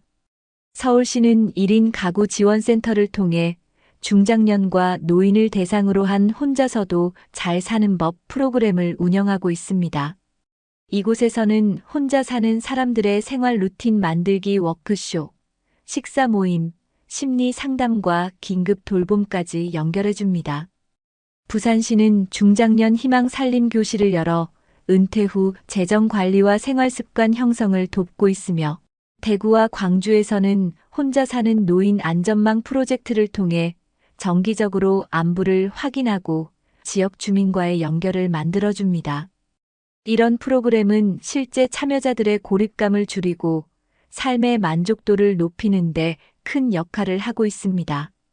전문가들은 특히 이런 지역사회 자원을 적극적으로 활용하는 것이 혼자 사는 노후를 준비하는 첫 걸음이라고 강조합니다. 해외에서도 우리와 비슷한 문제를 해결하기 위한 다양한 시도가 이루어지고 있습니다. 일본은 고립예방기본법을 제정해 지자체가 혼자 사는 노인의 안부를 정기적으로 확인하고 필요한 경우 지역 자원봉사자와 연결하도록 의무화했습니다. 또한 마을 단위로 소규모 커뮤니티 카페를 운영해 매일 짧은 대화를 나눌 수 있는 공간을 제공합니다. 덴마크는 에이징 인 플레이스 지역사회에서 나이 들기 정책을 통해 노인이 가능한 한 오래 자신의 집과 익숙한 환경에서 살 수 있도록 돕고 1인 가구 노인을 위한 무료 건강 관리와 일상 지원을 제공합니다. 미국의 일부 주에서는 네이버 책 프로그램을 운영해 매일 아침 이웃이나 자원봉사자가 혼자 사는 노인에게 안부 전화를 걸어 고립을 막는 시스템을 갖추고 있습니다.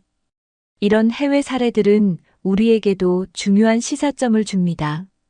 혼자서도 행복한 노후는 개인의 노력만으로 완성되지 않고 지역사회와 국가의 지원이 함께할 때 비로소 단단해진다는 것입니다. 그래서 우리는 두 가지를 동시에 실천해야 합니다.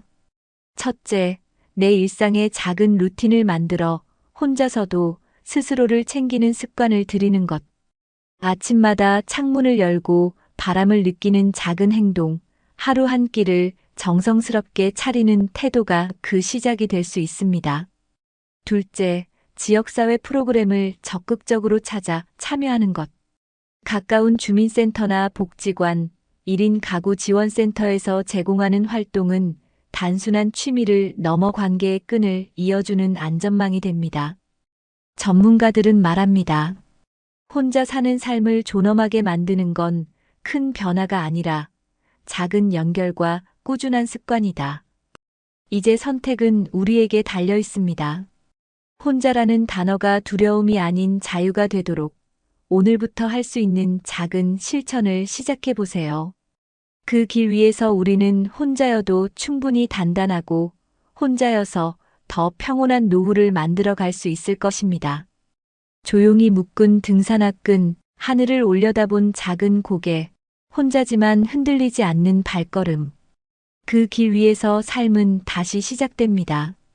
여러분, 오늘 이야기 속의 두 사람을 떠올려 보세요. 준비 없이 혼자가 되어 무너질 뻔했던 이도현 씨와 미리 혼자의 삶을 설계해 평온한 노후를 맞은 박재민 씨.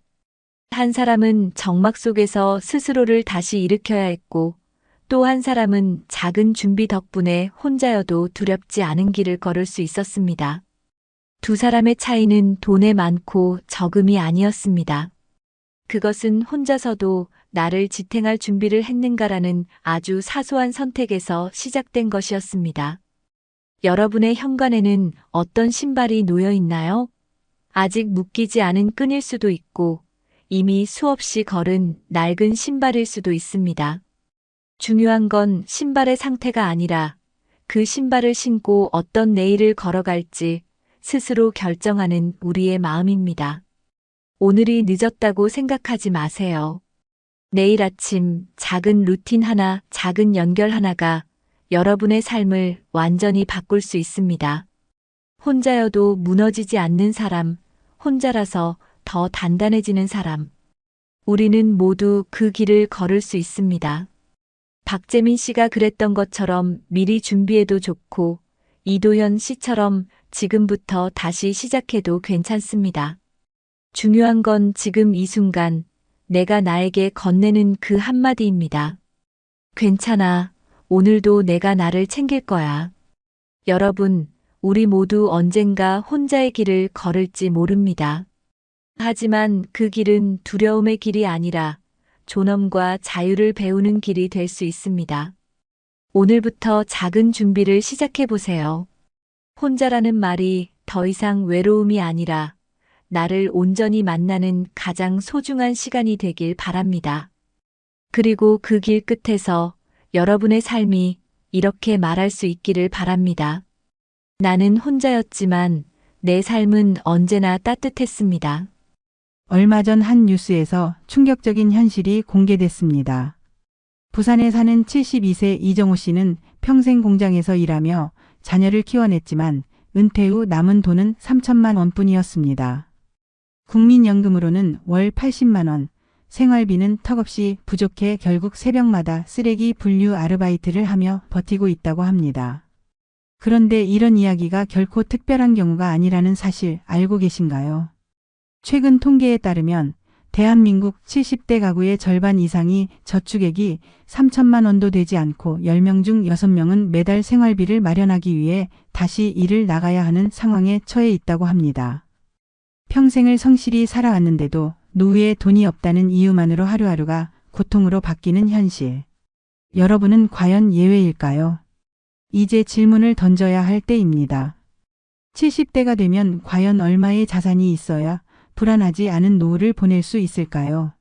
오늘 이 영상을 끝까지 보신다면 그 답을 반드시 찾을 수 있을 겁니다. 본격적인 영상 시작 전에 구독과 좋아요는 영상 제작에 정말로 큰 힘이 됩니다.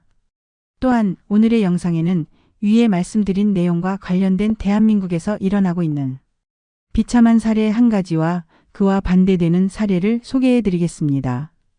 여러분들이 다 들어보시고 어느 쪽이 내가 원하는 노후의 인생인지 생각해 보시는 시간이 되시기 바라겠습니다. 서울 외곽의 오래된 아파트 12층 70세 윤성호 씨의 거실 한쪽에는 먼지가 쌓인 낡은 골프백이 서 있습니다.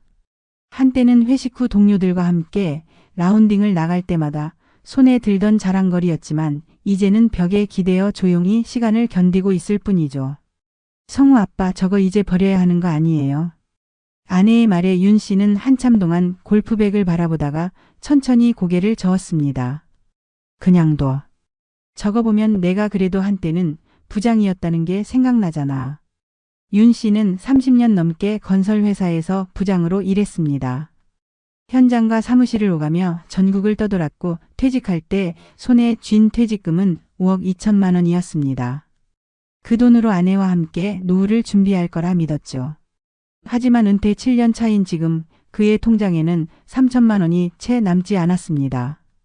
은퇴 직후 아내와 나눈 대화가 아직도 생생합니다. 성호 씨, 이제 좀 쉬면서 살자. 여행도 가고 그동안 못한 거 하면서. 그래, 이제는 우리 둘만 생각하면 되잖아. 이 퇴직금이면 충분히 살 수 있을 거야. 그들은 계획대로 제주도로 한 달 살이를 떠났고 둘째 딸의 결혼 자금도 보탰습니다. 손주가 태어났을 때는 기쁜 마음으로 2천만 원을 내주었죠. 하지만 생활비는 예상보다 훨씬 빨리 빠져나갔습니다. 국민연금은 두 사람 합쳐 한 달 170만 원, 집 대출을 다 갚았다고 해도 병원비와 물가 상승은 생각보다 무거웠습니다. 아빠, 이번에 애들 학원비가 좀 빠듯해서 혹시 조금만 도와줄 수 있어요? 첫째 아들이 조심스레 말을 꺼냈을 때 윤 씨는 아무 말도 하지 못했습니다. 자신도 모르게 대답 대신 낡은 골프백을 만지작거렸죠. 그 안에는 아직도 오래된 골프공 몇 개와 다른 장갑이 들어 있습니다. 그때 느꼈던 건 돈이 줄어든다는 불안이 아니라 나를 필요로 하는 가족의 부탁을 들어줄 수 없을지도 모른다는 두려움이었습니다. 코로나가 끝난 후 물가는 빠르게 올랐습니다. 아내의 당뇨 치료비만 한 달에 30만 원, 윤 씨의 무릎 치료와 약값까지 합하면 의료비만 월 50만 원이 나갔습니다. 국민연금에서 빠져나간 돈을 빼면 생활비로 쓸 수 있는 돈은 120만 원 남짓. 그 돈으로 전기세, 가스비, 식비를 감당하는 건 거의 불가능에 가까웠습니다. 작년 겨울 아내와의 대화는 점점 현실적이 되었습니다. 성호 씨, 우리 통장에 남은 돈이 이제 4천만 원밖에 안 돼. 알아. 올해는 좀 아꼈으면. 아끼는 걸로는 안 돼. 이제 진짜 방법을 찾아야 해. 그날 밤 윤 씨는 거실에 혼자 앉아 오래된 골프백을 꺼냈습니다. 그 앞에 앉아 한참 동안 아무 말도 하지 못했습니다. 한때는 동료들과 함께 웃고 떠들던 시절이 담긴 물건. 하지만 지금은 내가 언제까지 버틸 수 있을까라는 질문을 던지는 상징이 되어 있었습니다. 얼마 전 손주가 놀러 왔을 때 골프백을 보고 물었습니다. 할아버지, 이거 뭐야? 장난감이야? 윤 씨는 잠시 멈칫하다가 웃으며 대답했습니다. 응, 할아버지가 젊을 때 제일 아끼던 거야. 근데 이제는 그냥 추억이지. 그 대답을 하고 나니 목이 메었습니다. 젊을 땐 자산이 많지 않아도 다시 벌 수 있었지만 70대가 된 지금은 다시라는 단어가 사라진 것 같았습니다. 남은 건 줄어드는 통장 잔고와 가족에게 말하지 못한 불안뿐이었습니다. 지난달 윤 씨는 처음으로 아내에게 이런 말을 꺼냈습니다. 여보, 혹시 우리 내가 다시 일 나가면 어때? 아내는 한참 동안 아무 말도 하지 않다가 고개를 끄덕였습니다. 당신 마음이 편하다면 우리 같이 버텨야지. 그날 밤 윤 씨는 낡은 골프백을 천천히 닫았습니다. 한때의 상징이었던 그것이 이제는 다시 시작해야 한다는 무거운 현실의 증거처럼 느껴졌습니다. 며칠 후 윤성호 씨는 새벽 4시 반 알람 소리에 눈을 떴습니다. 한동안 잊고 있던 낯선 긴장감이 몸을 감쌌습니다. 거실에 나와 낡은 골프백을 한번 바라보고는 작은 한숨을 내쉬었습니다. 다시 시작이네 혼잣말을 하고는 두꺼운 점퍼를 걸쳤습니다. 첫 출근지는 새벽 물류센터. 무릎이 좋지 않아 오래 서 있는 게 힘들었지만 선택의 여지는 없었습니다. 첫날 집에 돌아왔을 때 무릎은 얼얼했고 손목은 뻣뻣했습니다. 아내는 그런 남편을 보며 조용히 따뜻한 물수건을 내밀었습니다. 성호 씨 괜찮아? 응, 괜찮아. 그래도 이렇게라도 하니까 숨통은 좀 트이는 것 같아. 하지만 그 말 뒤에는 이게 얼마나 오래 가능할까라는 질문이 숨어 있었습니다. 월급으로 들어오는 돈은 한 달에 90만 원 정도. 국민연금과 합치면 생활비는 어느 정도 채워질 수 있었지만 문제는 시간이었습니다. 무릎은 버틸 수 있을까? 이 몸으로 1년 뒤에도 일을 할 수 있을까 하는 두려움이 마음 한편을 계속 두드렸습니다. 며칠 전 저녁 가족들이 모인 자리에서 첫째 아들이 조심스럽게 물었습니다. 아빠 요즘 힘들지 않아요? 그 나이에. 윤 씨는 잠시 손에 들고 있던 숟가락을 내려놓고 웃으며 대답했습니다. 힘든 건 괜찮다. 근데 있잖아, 내가 어릴 때는 내가 무슨 일이 있어도 너희한테 부족함 없게 해주고 싶었거든. 근데 지금은 할아버지로서 손주한테 떳떳하고 싶다. 그래서 하는 거야. 그 말에 아들은 고개를 떨구었습니다. 그 대화를 듣고 있던 아내는 말없이 낡은 골프백을 바라봤습니다. 그 집안에서는 이제 그 골프백이 성공의 상징이 아니라 지금 버텨야 하는 현실을 상기시키는 존재가 되어 있었습니다. 윤 씨는 최근 뉴스에서 나온 통계를 떠올렸습니다. 70대 가구 절반 이상이 저축액이 3천만 원 미만. 그 수치를 처음 봤을 때는 그냥 숫자였지만 지금은 자신의 이야기처럼 느껴졌습니다. 통장에 남은 2,900만 원을 확인할 때마다 숫자가 아니라 시간이 줄어드는 기분이 들었습니다. 어느 날 저녁 아내가 조심스럽게 꺼낸 말은 윤 씨의 마음을 깊이 흔들었습니다. 성호 씨, 우리 집 팔까? 이 돈으로 전세 들어가면 조금은 숨통이 트일 텐데. 그 말을 듣는 순간 윤 씨는 아무 대답도 하지 못했습니다. 30년 넘게 모은 돈으로 마련한 집, 그 안에는 가족의 웃음과 눈물이 다 담겨 있었습니다. 그 집을 떠난다는 건 단순히 돈을 마련하는 문제가 아니었기 때문입니다. 그날 밤 윤 씨는 다시 골프백 앞에 앉았습니다. 손에 닿은 낡은 가죽의 질감이 이상하게도 따뜻했습니다. 그리고 혼잣말을 했습니다. 내가 뭘 더 준비했어야 했을까? 아니면 지금이라도 뭘 더 해야 할까? 손주가 놀러와서 할아버지, 우리 나중에 여행 가자. 라고 말했을 때 윤 씨는 대답 대신 손주의 머리를 쓰다듬었습니다. 대답할 수 없었던 이유는 단순히 돈이 아니라 노후를 준비하는 방식을 이제야 깨달은 것 같아서였습니다. 윤 씨는 그날 일기장에 이렇게 적었습니다. 노후는 숫자가 아니라 시간을 버는 일이다. 내가 준비한 건 돈이 아니라 그 시간을 채울 계획이어야 했다. 지금도 거실 한쪽에는 낡은 골프백이 있습니다. 예전처럼 자랑의 상징은 아니지만 이제 윤 씨에게 그 골프백은 다른 의미가 되었습니다. 이대로 가면 안 된다는 경고이자 아직 늦지 않았다는 작은 희망의 목소리였습니다. 그리고 그는 오늘도 새벽 4시 반 알람을 듣고 일어납니다. 통장에 찍히는 숫자가 아니라 남은 시간에 조금이라도 안정을 더하기 위해서. 그리고 언젠가 손주에게 이렇게 말할 수 있기를 바라며 응, 우리 여행 가자. 할아버지 준비 다 했어. 여러분 어떠시나요? 위의 사례는 정말 비참하고 서글픈 인생 아닌가요?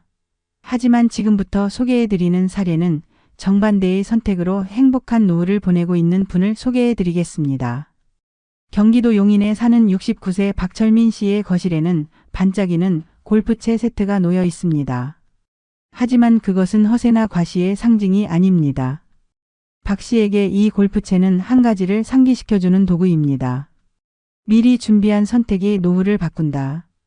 박 씨는 평생 건축 설계사로 일했습니다. 60세에 퇴직할 때 손에 쥔 퇴직금은 5억 원 남짓. 주변 사람들 대부분이 은퇴 후 자녀 결혼 자금으로 돈을 쓰거나 여행 계획을 세울 때 박 씨는 전혀 다른 결정을 했습니다. 철민 씨, 이제 우리도 좀 즐기자. 남들도 다 해외여행 간다는데. 아내의 말을 들은 박 씨는 한참을 고민하다가 조용히 대답했습니다. 여보, 우리 여행은 나중에도 갈 수 있어. 하지만 이 돈은 지금 다 쓰면 노후에 우리를 지켜줄 게 없잖아. 지금부터는 소비가 아니라 시간을 사는 게 중요해. 그는 퇴직금 중 절반 이상인 3억 원을 현금성 자산으로 유지했습니다. 그리고 나머지는 안정적인 배당형 상품과 임대용 소형 상가 투자에 분산했습니다. 중요한 건 큰 수익이 아니라 매달 꾸준히 들어오는 현금 흐름이었습니다. 주변 사람들은 고개를 갸웃했습니다. 철민이, 너 왜 이렇게 아껴? 퇴직했으면 이제 즐길 때지. 너무 아끼다 가면 뭐해. 돈은 쓰라고 있는 거야. 하지만 박 씨는 흔들리지 않았습니다. 그는 자신의 부모가 노후에 겪었던 불안과 생활고를 너무 잘 기억하고 있었습니다. 그래서 돈을 벌 때보다 쓸 때가 더 중요하다는 사실을 뼈저리게 알고 있었죠. 60대 초반 박 씨는 작은 상가에서 월세 130만 원의 현금 흐름을 만들었습니다. 그리고 국민연금과 함께 합쳐 매달 약 300만 원 정도의 안정적인 생활비를 확보할 수 있었습니다. 하지만 그의 진짜 선택은 돈이 아니라 관계에 있었습니다. 그는 은퇴 후 가장 먼저 아내와 노후 생활 설계 대화를 시작했습니다. 여보, 앞으로 우리가 매달 얼마를 쓰고 어디서 살고 어떤 생활을 하고 싶은지 같이 정하자. 우리 둘만의 계획이 있어야 해. 이 대화는 단순한 돈 이야기가 아니었습니다. 박 씨 부부는 함께 지출을 조정하고 건강검진 일정을 세우며 여행 계획도 지금이 아니라 앞으로 지속적으로 갈 수 있는 방법을 고민했습니다. 박 씨의 아내는 처음엔 답답하다고 느꼈지만 65세가 되었을 때 그 계획의 진가를 알게 되었습니다. 주변 친구들이 생활비 때문에 갈등을 겪거나 퇴직금이 빠르게 줄어드는 불안 속에서 힘들어할 때 박 씨 부부는 매달 일정한 현금 흐름과 계획된 지출 덕분에 평온함을 유지할 수 있었기 때문입니다. 여보, 있잖아. 그때 당신 말 안 들었으면 우리도 지금 많이 불안했을 것 같아. 아내의 말에 박 씨는 미소 지었습니다. 우린 여행을 미룬 게 아니라 시간을 산 거야. 이 안정감이 바로 우리가 만든 여행이야. 박 씨의 이야기가 특별한 건 돈의 액수가 아닙니다. 그는 주변 친구들보다 많은 자산을 가진 건 아니었습니다. 하지만 그의 노후는 안정적이고 무엇보다도 두려움이 없었습니다. 철민아, 너는 노후가 안 무섭냐? 솔직히 나는 통장 잔고 볼 때마다 심장이 내려앉는다. 박 씨는 잠시 생각하다가 이렇게 답했습니다. 무섭지. 하지만 나는 그 두려움을 10년 전에 샀어. 그때 준비한 덕분에 지금은 하루하루가 덜 떨려. 박 씨의 하루는 단순합니다. 아침에는 작은 텃밭에서 채소를 가꾸고 오후에는 아내와 산책을 합니다. 저녁에는 손주가 놀러와 함께 밥을 먹습니다. 돈이 많아서가 아니라 계획된 노후가 만들어준 평온함 덕분입니다. 그의 거실에 있는 반짝이는 골프채는 한때는 취미의 상징이었지만 지금은 그가 내린 선택을 보여주는 증거입니다. 그 골프채를 볼 때마다 그는 스스로에게 속삭입니다. 준비는 불안할 때 하는 게 아니라 평온할 때 하는 거야. 그래서 우리는 지금 웃을 수 있는 거야. 박 씨는 이제 주변 후배들에게 항상 같은 말을 합니다. 노후는 퇴직하고 나서 준비하는 게 아니야. 적어도 50대 중반부터는 돈을 모으는 게 아니라 시간을 준비하는 단계라고 생각해라. 현금 흐름이 있으면 하루가 달라지고 하루가 달라지면 노후가 달라진다.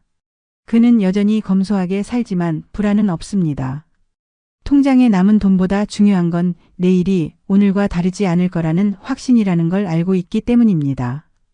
박 씨의 이야기는 결국 한 가지를 말합니다. 노후의 행복은 큰 돈에서 시작되는 게 아니라 두려움을 줄여주는 준비에서 시작된다는 것. 그리고 그 준비는 누군가의 특별한 능력이 아니라 지금 이 순간의 선택에서 시작할 수 있다는 걸 보여줍니다. 오늘도 그는 저녁 식탁에서 아내와 이렇게 대화를 나눕니다. 여보, 우리 내년에 여행 어디로 갈까? 아내는 웃으며 대답합니다. 당신이랑 가는 여행이면 어디든 좋아. 우리가 만든 이 안정감이 진짜 여행 같아. 그리고 거실 한쪽에서 반짝이는 골프채가 조용히 그 대화를 지켜보고 있습니다.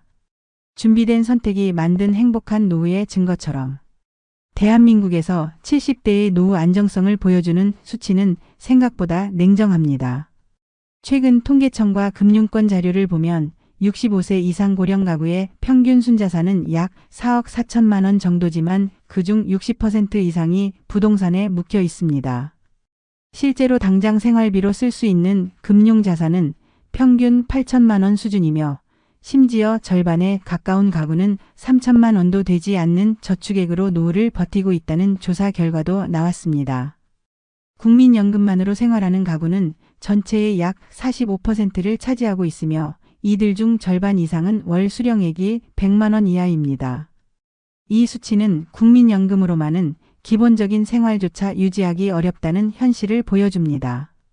해외 자료를 보면 이 상황은 더 분명해집니다. 경제협력개발기구 OECD가 발표한 고령층 소득 대체율 자료에 따르면 한국의 은퇴자 소득 대체율은 평균 31% 수준으로 OECD 평균인 58%의 절반에도 미치지 못합니다. 쉽게 말해 은퇴 전 벌던 소득의 3분의 1만 확보되는 셈이며 그마저도 대부분은 연금이 아니라 개인 저축에 의존합니다. 문제는 이 개인 저축조차 충분하지 않다는 것입니다. 실제 한국은행 자료에 따르면 70대 가구 중 42%는 저축액이 1천만 원 미만, 22%는 3천만 원 미만으로 나타났고 금융자산이 1억 원 이상인 가구는 12%에 불과합니다. 전문가들은 이 수치를 두고 한 목소리를 냅니다. 노후는 자산의 총액이 아니라 유동성이 결정한다. 즉, 집 한 채가 있어도 현금 흐름이 없다면 안정적인 노후를 기대하기 어렵다는 것입니다. 해외의 장기 노후 연구에서도 같은 결론을 보여줍니다. 미국 하버드대의 장기 노후 금융 보고서에서는 65세 이후 삶의 질을 결정짓는 핵심 요소는 총 자산이 아니라 월 단위로 안정적으로 확보되는 현금 흐름이라고 강조했습니다. 이 연구는 금융 자산이 최소 1억 원 이상 확보된 가구가 그렇지 않은 가구보다 의료비 부담과 생활 불안을 느끼는 비율이 절반 이하로 줄어드는 결과를 보여줍니다. 일본의 경우도 비슷합니다. 일본 후생성의 노후 재정조사에 따르면 70대 부부가 안정적으로 생활하기 위해서는 월 26만 엔, 한화로 약 230만 원의 생활비가 필요하며 이를 충당하기 위해 평균적으로 약 1억 5천만 원의 금융자산을 보유해야 한다는 결론이 나왔습니다. 한국의 물가 수준과 의료비 상승률을 고려하면 국내에서도 최소 1억 원에서 1억 5천만 원 사이의 금융자산이 있어야 안정적인 노후 생활이 가능하다는 추정이 자연스럽게 나옵니다. 여기에 전문가들은 또 다른 지표를 덧붙입니다. 자산은 단순히 숫자가 아니라 시간이다. 퇴직 직후 5억 원을 가지고 있어도 5년 만에 절반 이상을 소진하는 경우가 많으며 이때 가장 큰 원인은 생활비 구조의 변화와 예기치 못한 의료비 지출입니다. 실제 건강보험공단 자료에 따르면 70대 이상 고령층의 연평균 의료비는 1인당 약 250만 원으로 전체 가계 지출에서 가장 빠르게 증가하는 항목입니다. 미국과 유럽의 노후 대비 연구에서도 의료비는 은퇴 후 가장 큰 리스크로 꼽히며 이를 대비하지 못한 가구가 노후 빈곤층으로 전락하는 비율은 그렇지 않은 가구에 비해 3배 이상 높았습니다. 이러한 데이터를 종합하면 한 가지 사실이 드러납니다. 70대 이후의 삶에서 얼마를 벌었는가 보다 얼마나 안정적인 현금 흐름을 만들었는가가 더 중요하다는 점입니다. 전문가들은 공통적으로 말합니다. 노후 자산은 한 번 모아두는 돈이 아니라 평생을 유지하는 구조다. 다시 말해 70대의 노후는 단순한 퇴직금의 크기로 결정되지 않고 얼마나 일찍부터 금융자산을 현금성으로 전환하고 생활비를 유지할 수 있는 시스템을 갖췄는지에 따라 갈립니다. 해외 연구와 국내 통계 모두 같은 신호를 보내고 있습니다.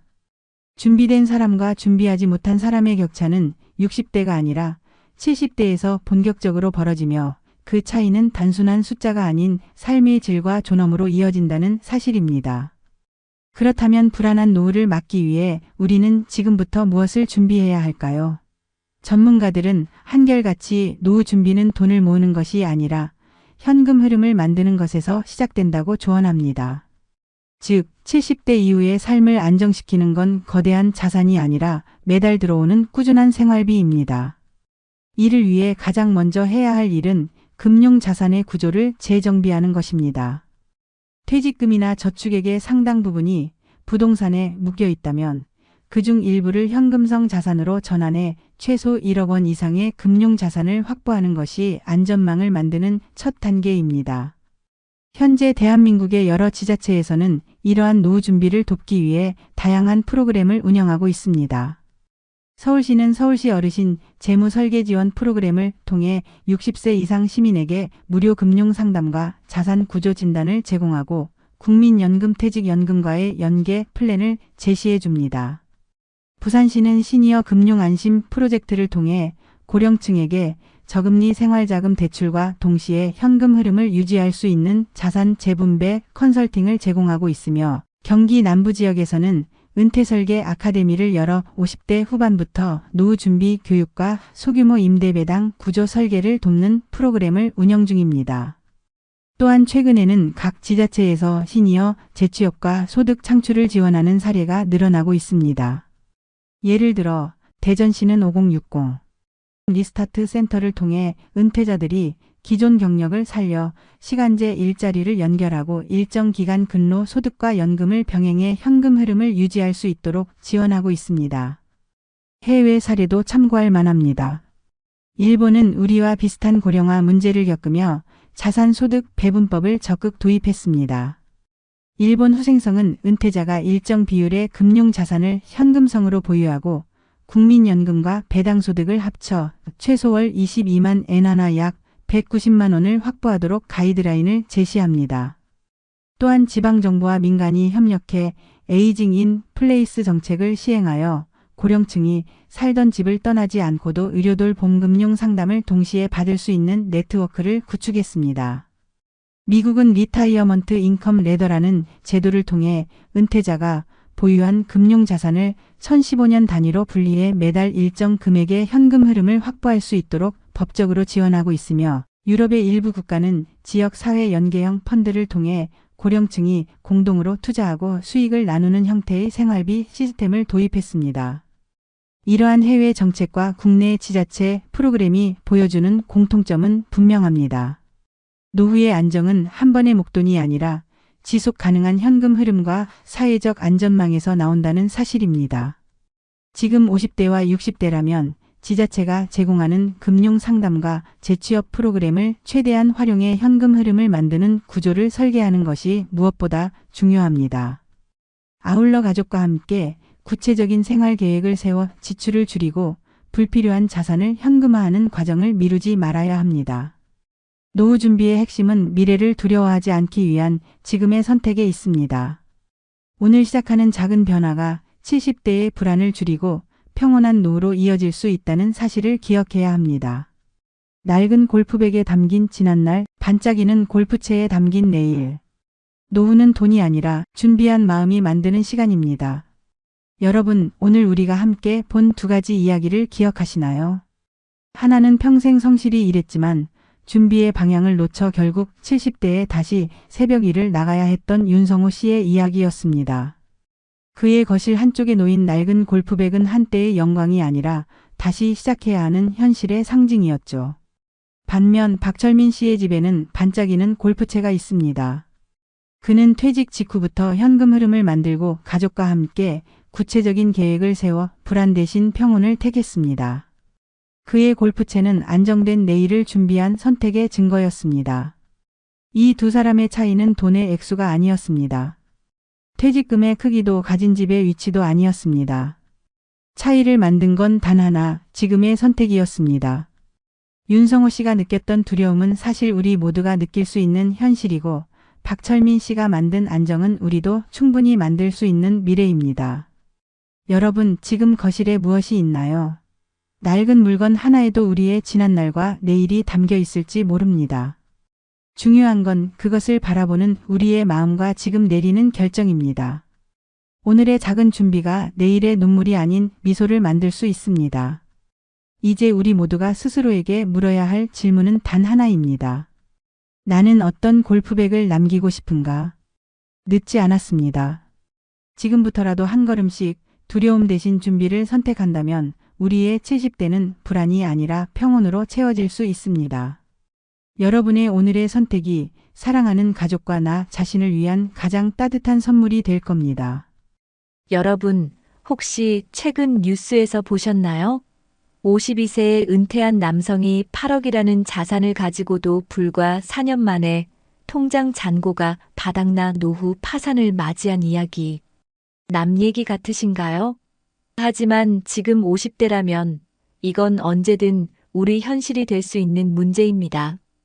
혹시 이런 고민 해보신 적 있으신가요? 나는 지금 가진 돈으로 평생 아무 걱정 없이 놀고 먹을 수 있을까? 최근 조사에 따르면 대한민국 50대 중 절반 이상이 예상보다 최소 2배의 노후 생활비가 필요하다는 사실을 뒤늦게 깨닫고 불안해한다고 합니다. 지금의 내 자산, 과연 안전할까요? 오늘 영상에서는 50대에 이 정도만 있으면 평생 손 하나 까딱 안 하고 사는 기준을 공개하려고 합니다. 단순한 정보가 아니라 실제로 수많은 사람들이 부딪히고 있는 문제 해결의 답을 담았습니다. 이미 많은 분들이 이 방법으로 현실을 점검하고 준비를 시작했습니다. 끝까지 보신다면 지금의 나에게 필요한 진짜 숫자와 구체적인 해답을 얻을 수 있을 겁니다. 여러분, 준비되셨나요? 본격적인 영상 시작 전에 구독과 좋아요는 영상 제작에 정말로 큰 힘이 됩니다. 또한 오늘의 영상에는 위에 말씀드린 내용과 관련된 대한민국에서 일어나고 있는 비참한 사례 한 가지와 그와 반대되는 사례를 소개해드리겠습니다. 여러분들이 다 들어보시고 어느 쪽이 내가 원하는 노후의 인생인지 생각해 보시는 시간이 되시기 바라겠습니다. 박진수 씨는 올해 62살입니다. 20살 초반부터 중견기업 영업팀에 들어가 35년을 한 길로 걸었습니다. 매출 목표를 맞추느라 늘 야근했고 거래처 접대 때문에 술 한잔 마실 때마다 이렇게까지 해야 하나라는 생각도 들었지만 두 아이 대학까지 무사히 보내고 나니 후회는 없었습니다. 퇴직식 날 회사에서 받은 황금색 시계와 함께 5억 5천만 원의 퇴직금이 그의 손에 쥐어졌습니다. 그날 집에 돌아와 거실에 앉아 지갑을 열었을 때 오래전 신혼여행에서 아내가 사준 낡은 명품 지갑이 눈에 들어왔습니다. 30년 세월을 함께한 그 지갑 속엔 인생의 무게가 고스란히 묻어 있었습니다. 여보, 이제 우리도 조금은 쉬면서 살자. 아내의 말에 박 씨는 미소를 지었지만 마음 한편은 불안했습니다. 회사 사람들과 헤어지고 나니 마치 세상에서 자신이 사라진 듯한 기분이 들었습니다. 이렇게 놀고만 있어도 되는 걸까? 그 불안은 곧 행동으로 이어졌습니다. 은퇴 석 달 후 그는 동네 상가에 있는 20평 남짓한 점포를 계약했습니다. 메뉴는 소박한 한식 백반, 점심 장사 위주로 하면 안정적인 수익이 나올 거라 생각했습니다. 그는 퇴직금 중 2억을 보증금과 인테리어에 쏟아부었습니다. 낡은 지갑 속에 있던 마지막 사원증을 꺼내며 스스로에게 말했습니다. 이제는 내 가게 사장이다. 처음 2달은 그럭저럭 괜찮았습니다. 직장 시절 인맥이 찾아와 식사를 하고 아내도 반찬을 직접 만들어 도왔다. 그러나 손님 발길은 빠르게 줄었습니다. 근처에 새로 생긴 프랜차이즈 식당이 손님을 빨아들이고 있었고 식재료 가격은 매달 뛰어 올랐습니다. 무엇보다 박 씨의 몸이 문제였습니다. 서너 시간만 서 있어도 허리가 쑤셨고 손목은 설거지를 하다 저릿하게 굳었습니다. 하루 매출이 20만 원도 안 되는 날, 박 씨는 카운터에 앉아 지갑을 열었습니다. 그 낡은 지갑 속엔 이제 현금 대신 카드 영수증과 밀린 세금 고지서만 가득했습니다. 가족의 균열은 그때부터 시작됐습니다. 아버지, 그냥 접으세요. 더 버티면 퇴직금 다 날리겠어요. 대학을 갓 졸업한 아들이 조심스럽게 말했다. 하지만 박 씨는 고개를 저었습니다. 아빠가 뭘 하든 마지막까지 책임질 거야. 너희 엄마 힘들게 하고 싶지 않아. 그러나 아내의 얼굴도 점점 굳어갔습니다. 진수 씨, 우리 이제 남은 돈이라도 지켜야 하지 않겠어? 밤마다 거실에서 들려오는 부부의 낮은 목소리는 점점 더 날카로워졌습니다. 6개월이 지나자 통장은 절반으로 줄었습니다. 하루 매출은 겨우 인건비와 임대료를 맞추는 수준, 남는 건 없었습니다. 박 씨는 어느 저녁 가게 문을 닫고 혼자 앉아 지갑을 꺼냈습니다. 30년 전 아내가 사준 그 명품 지갑의 가죽은 닳아 윤기가 사라졌고 모서리는 헤어져 있었습니다. 지갑 속에 끼워둔 가족 사진을 꺼내다 그는 처음으로 두려움을 느꼈습니다. 내가 이 선택으로 우리 가족을 망치는 건 아닐까? 어느 날 늦은 밤 귀가한 박 씨에게 아내가 조용히 물었습니다. 진수 씨, 이 길이 정말 우리가 함께 가야 할 길일까? 대답 대신 그는 낡은 지갑을 식탁 위에 올려놓았습니다. 지갑은 아무 말도 하지 않았습니다. 그 속에서 삐져나온 건 아직 납부하지 못한 공과금 영수증이었습니다. 박진수 씨의 가게는 결국 1년을 채우지 못하고 문을 닫았습니다. 퇴직금의 절반 이상이 사라졌고 남은 건 빚과 가족 사이에 생긴 묘한 거리감이었습니다. 가게 간판을 떼던 날, 그는 마지막으로 카운터 서랍에서 낡은 명품 지갑을 꺼냈습니다. 가죽 틈새에 묻은 먼지를 손가락으로 털어내며 혼잣말처럼 중얼거렸습니다. 이 지갑이랑 나 참 오래 버텼네. 그러나 그 순간 느껴지는 건 버텼다는 안도감이 아니라 이제 어디로 가야 할지 모르는 막막함이었습니다. 박 씨의 이야기는 특별하지 않습니다. 최근 2025년 한국은행 보고서에 따르면 은퇴 후 60대가 소규모 자영업을 시작하는 비율은 36%에 달합니다. 그러나 그중 절반 이상은 3년을 버티지 못하고 폐업을 선택합니다. 특히 음식점은 경쟁이 치열하고 원가 부담이 커 성공률이 가장 낮은 업종 중 하나로 꼽힙니다.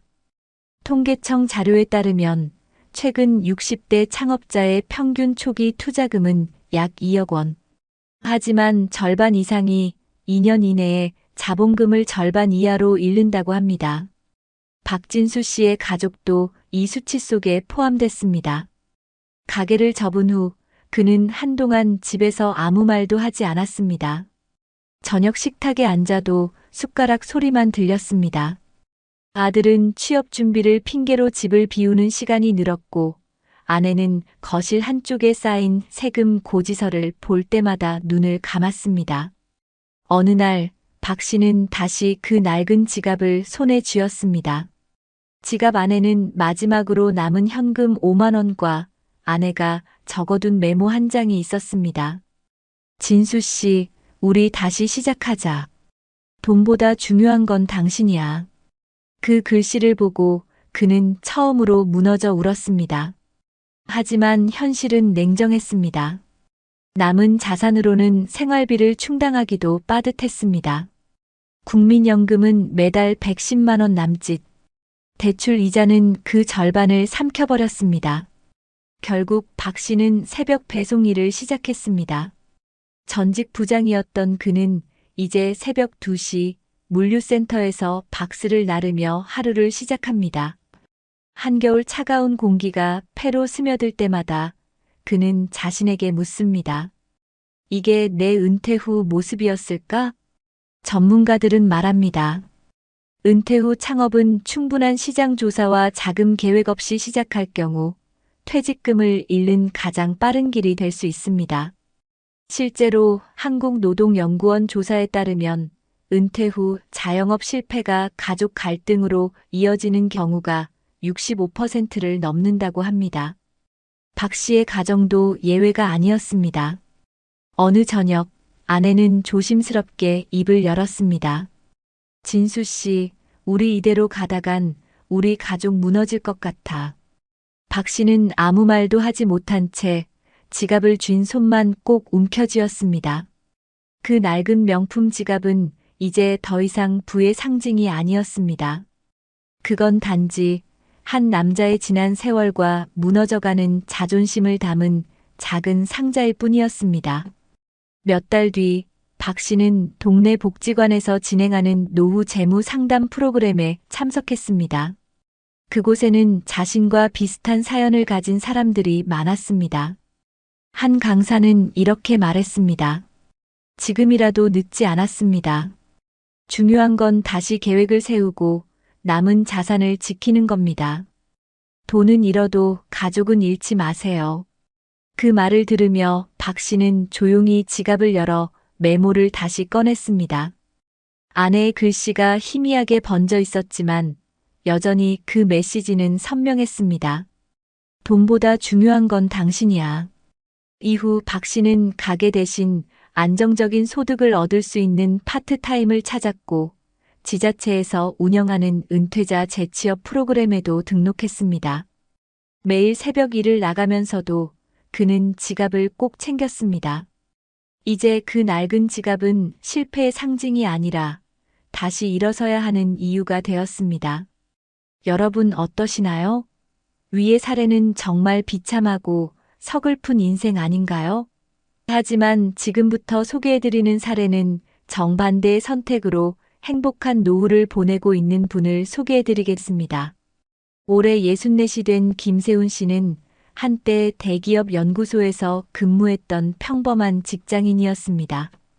그는 퇴직을 10년 남겨둔 50대 초반부터 노후 준비를 본격적으로 시작했습니다.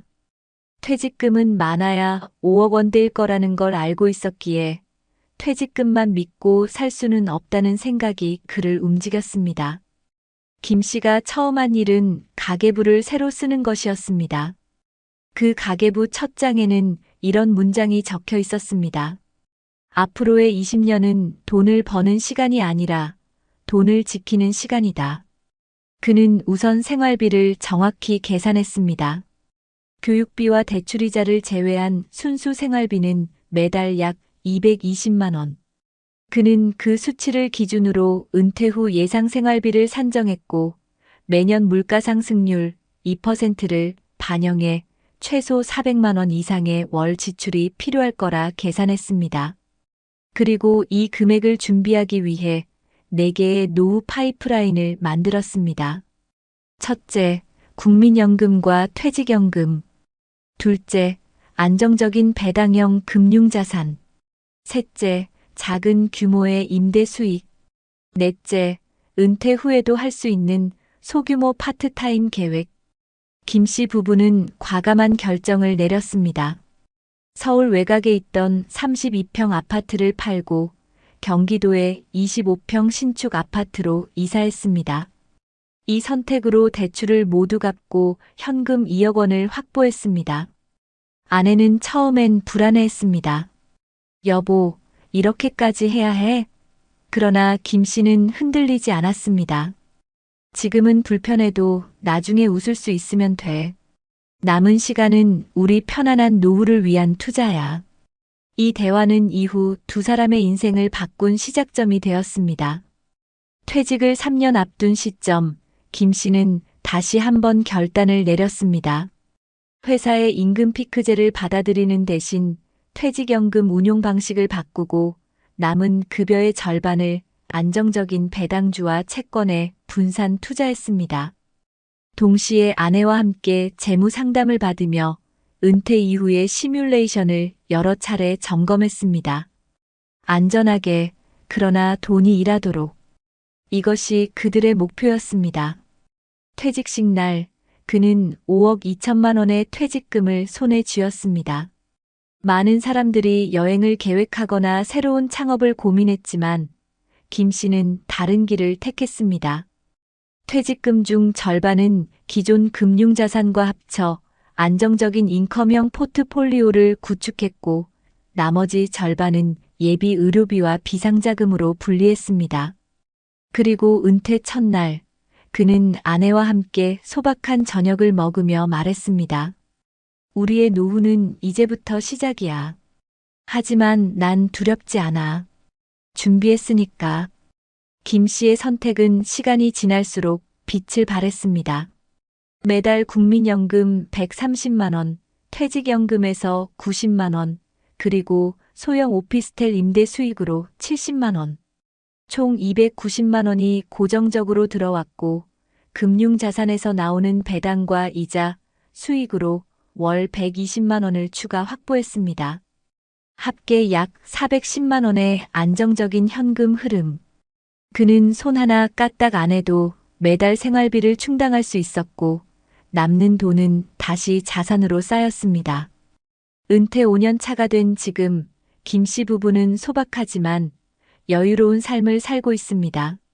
매주 동네 작은 카페에서 커피를 마시고 계절마다 23일 정도의 국내 여행을 즐깁니다. 그는 여전히 새벽이면 가계부를 펼쳐 잔잔히 숫자를 적습니다.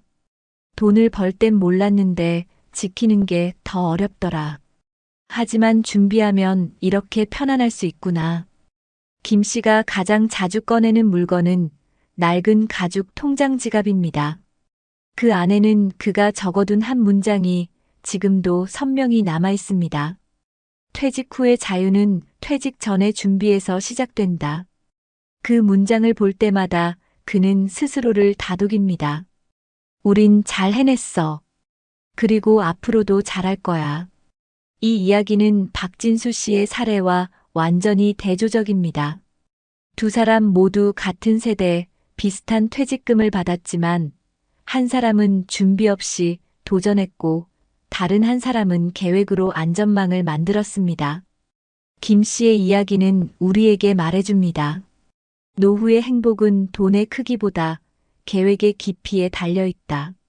최근 전 세계적으로 은퇴 후 자영업 실패율과 노후 빈곤 문제는 공통적인 사회적 이슈로 떠오르고 있습니다.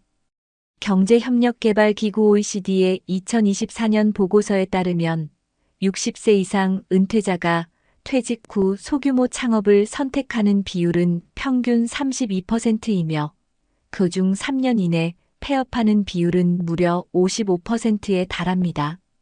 특히 한국은 이 수치가 더 높아 전체 은퇴자 창업의 약 60%가 2년을 버티지 못하고 문을 닫는 것으로 나타났습니다.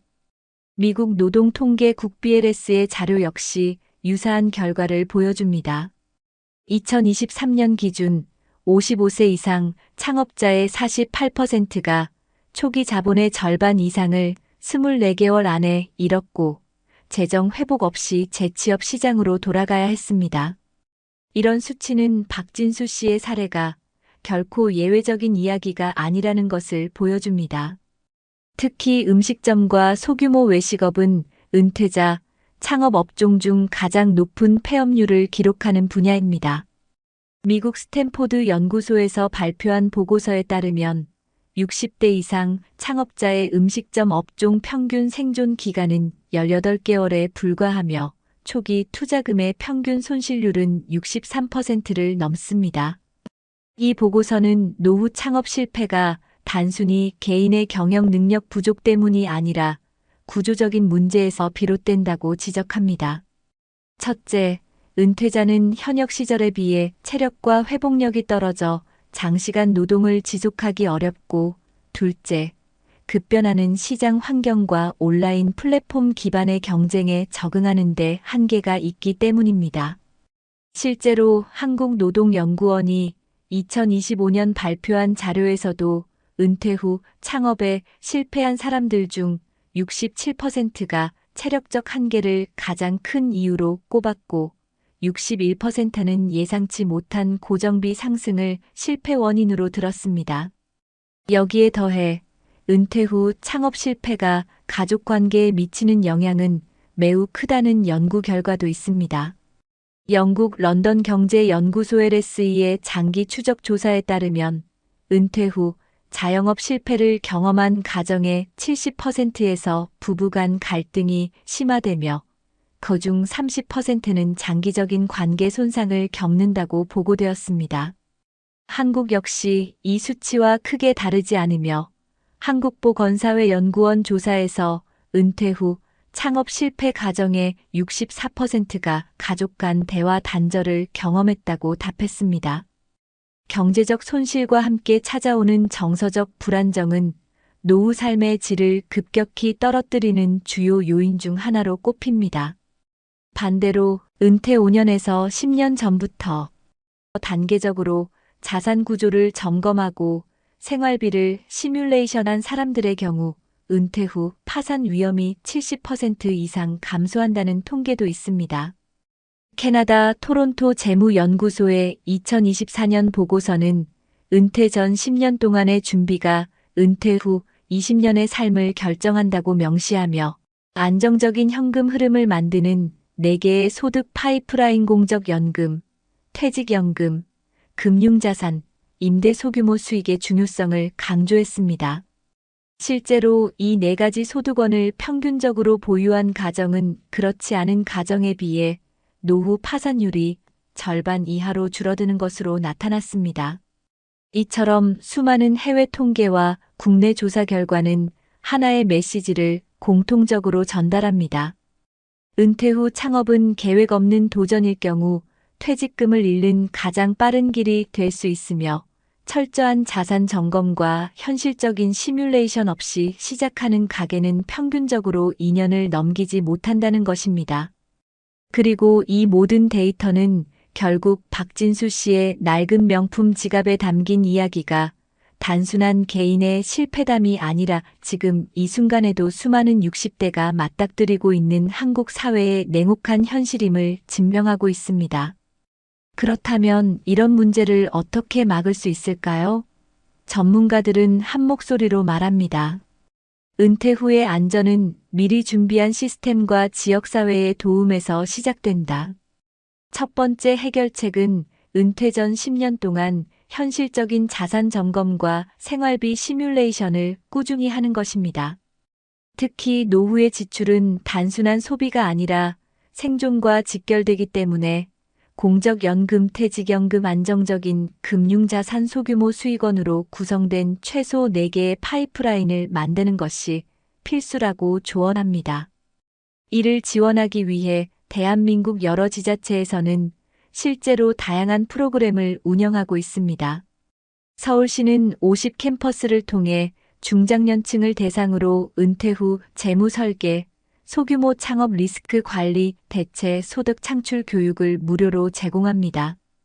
부산광역시는 5060 시니어 금융 클리닉을 운영하여 퇴직 전후 자산 점검과 노후 파산 예방 컨설팅을 지원하고 있으며 경기도는 중장년 재취업 지원센터에서 은퇴자에게 소득형 파트타임 연결과 금융 상담을 동시에 제공합니다.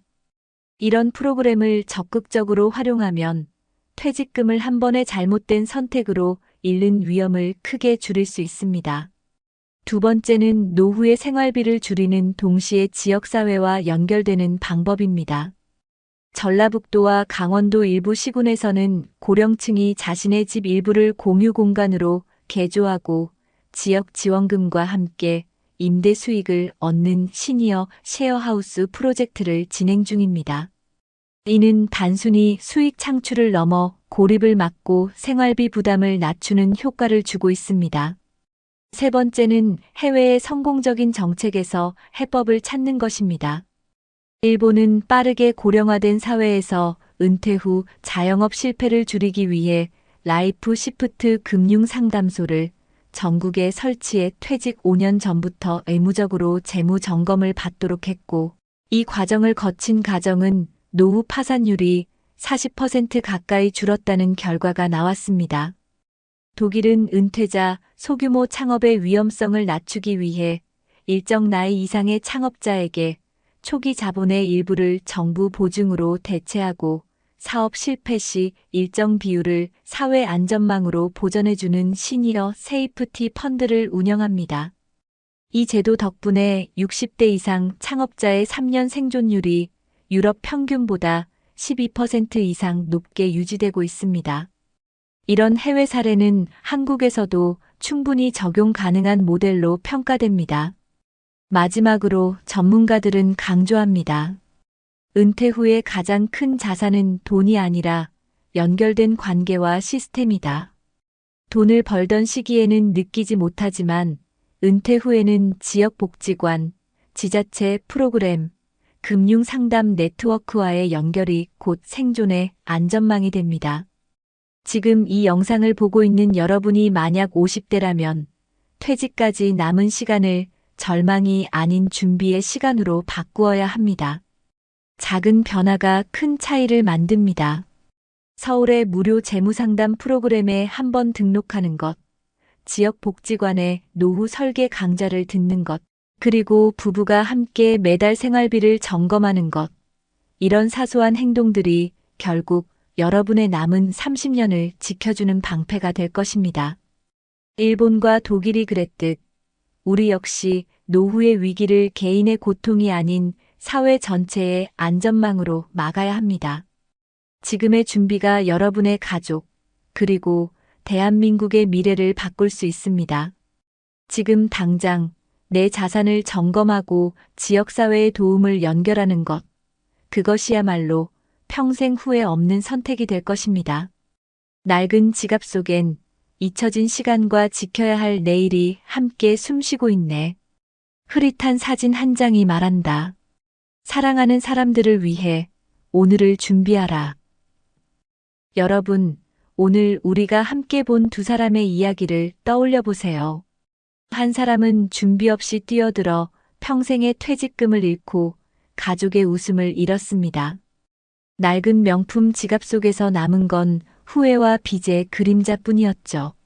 하지만 또 다른 한 사람은 같은 60대, 같은 세대를 살고 있음에도 철저한 준비와 현실적인 선택으로 매일을 여유롭게 맞이하고 있었습니다.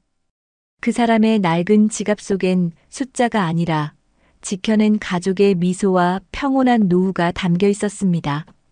우리의 인생은 이 두 갈래 길 위에 서 있습니다. 준비된 오늘은 내일의 안정을 만들고 미뤄진 준비는 내일의 후회로 돌아옵니다. 여러분, 지금 여러분의 지갑 속엔 무엇이 담겨 있나요? 남은 돈의 액수가 아니라 그 돈으로 지키고 싶은 사람들의 얼굴이 가장 먼저 떠올라야 합니다. 행복한 노후는 거창한 부자가 되는 데서 시작하지 않습니다. 지금 손에 쥔 작은 준비, 가족과의 대화, 그리고 내일을 위한 한 걸음에서 시작됩니다. 오늘 이 영상을 닫은 후 여러분의 지갑을 한번 열어보세요. 그 속에 담긴 시간과 사랑을 위해 지금 우리가 할 수 있는 준비를 시작합시다. 여러분의 노후가 후회가 아닌 감사의 눈물로 채워지길 진심으로 바랍니다.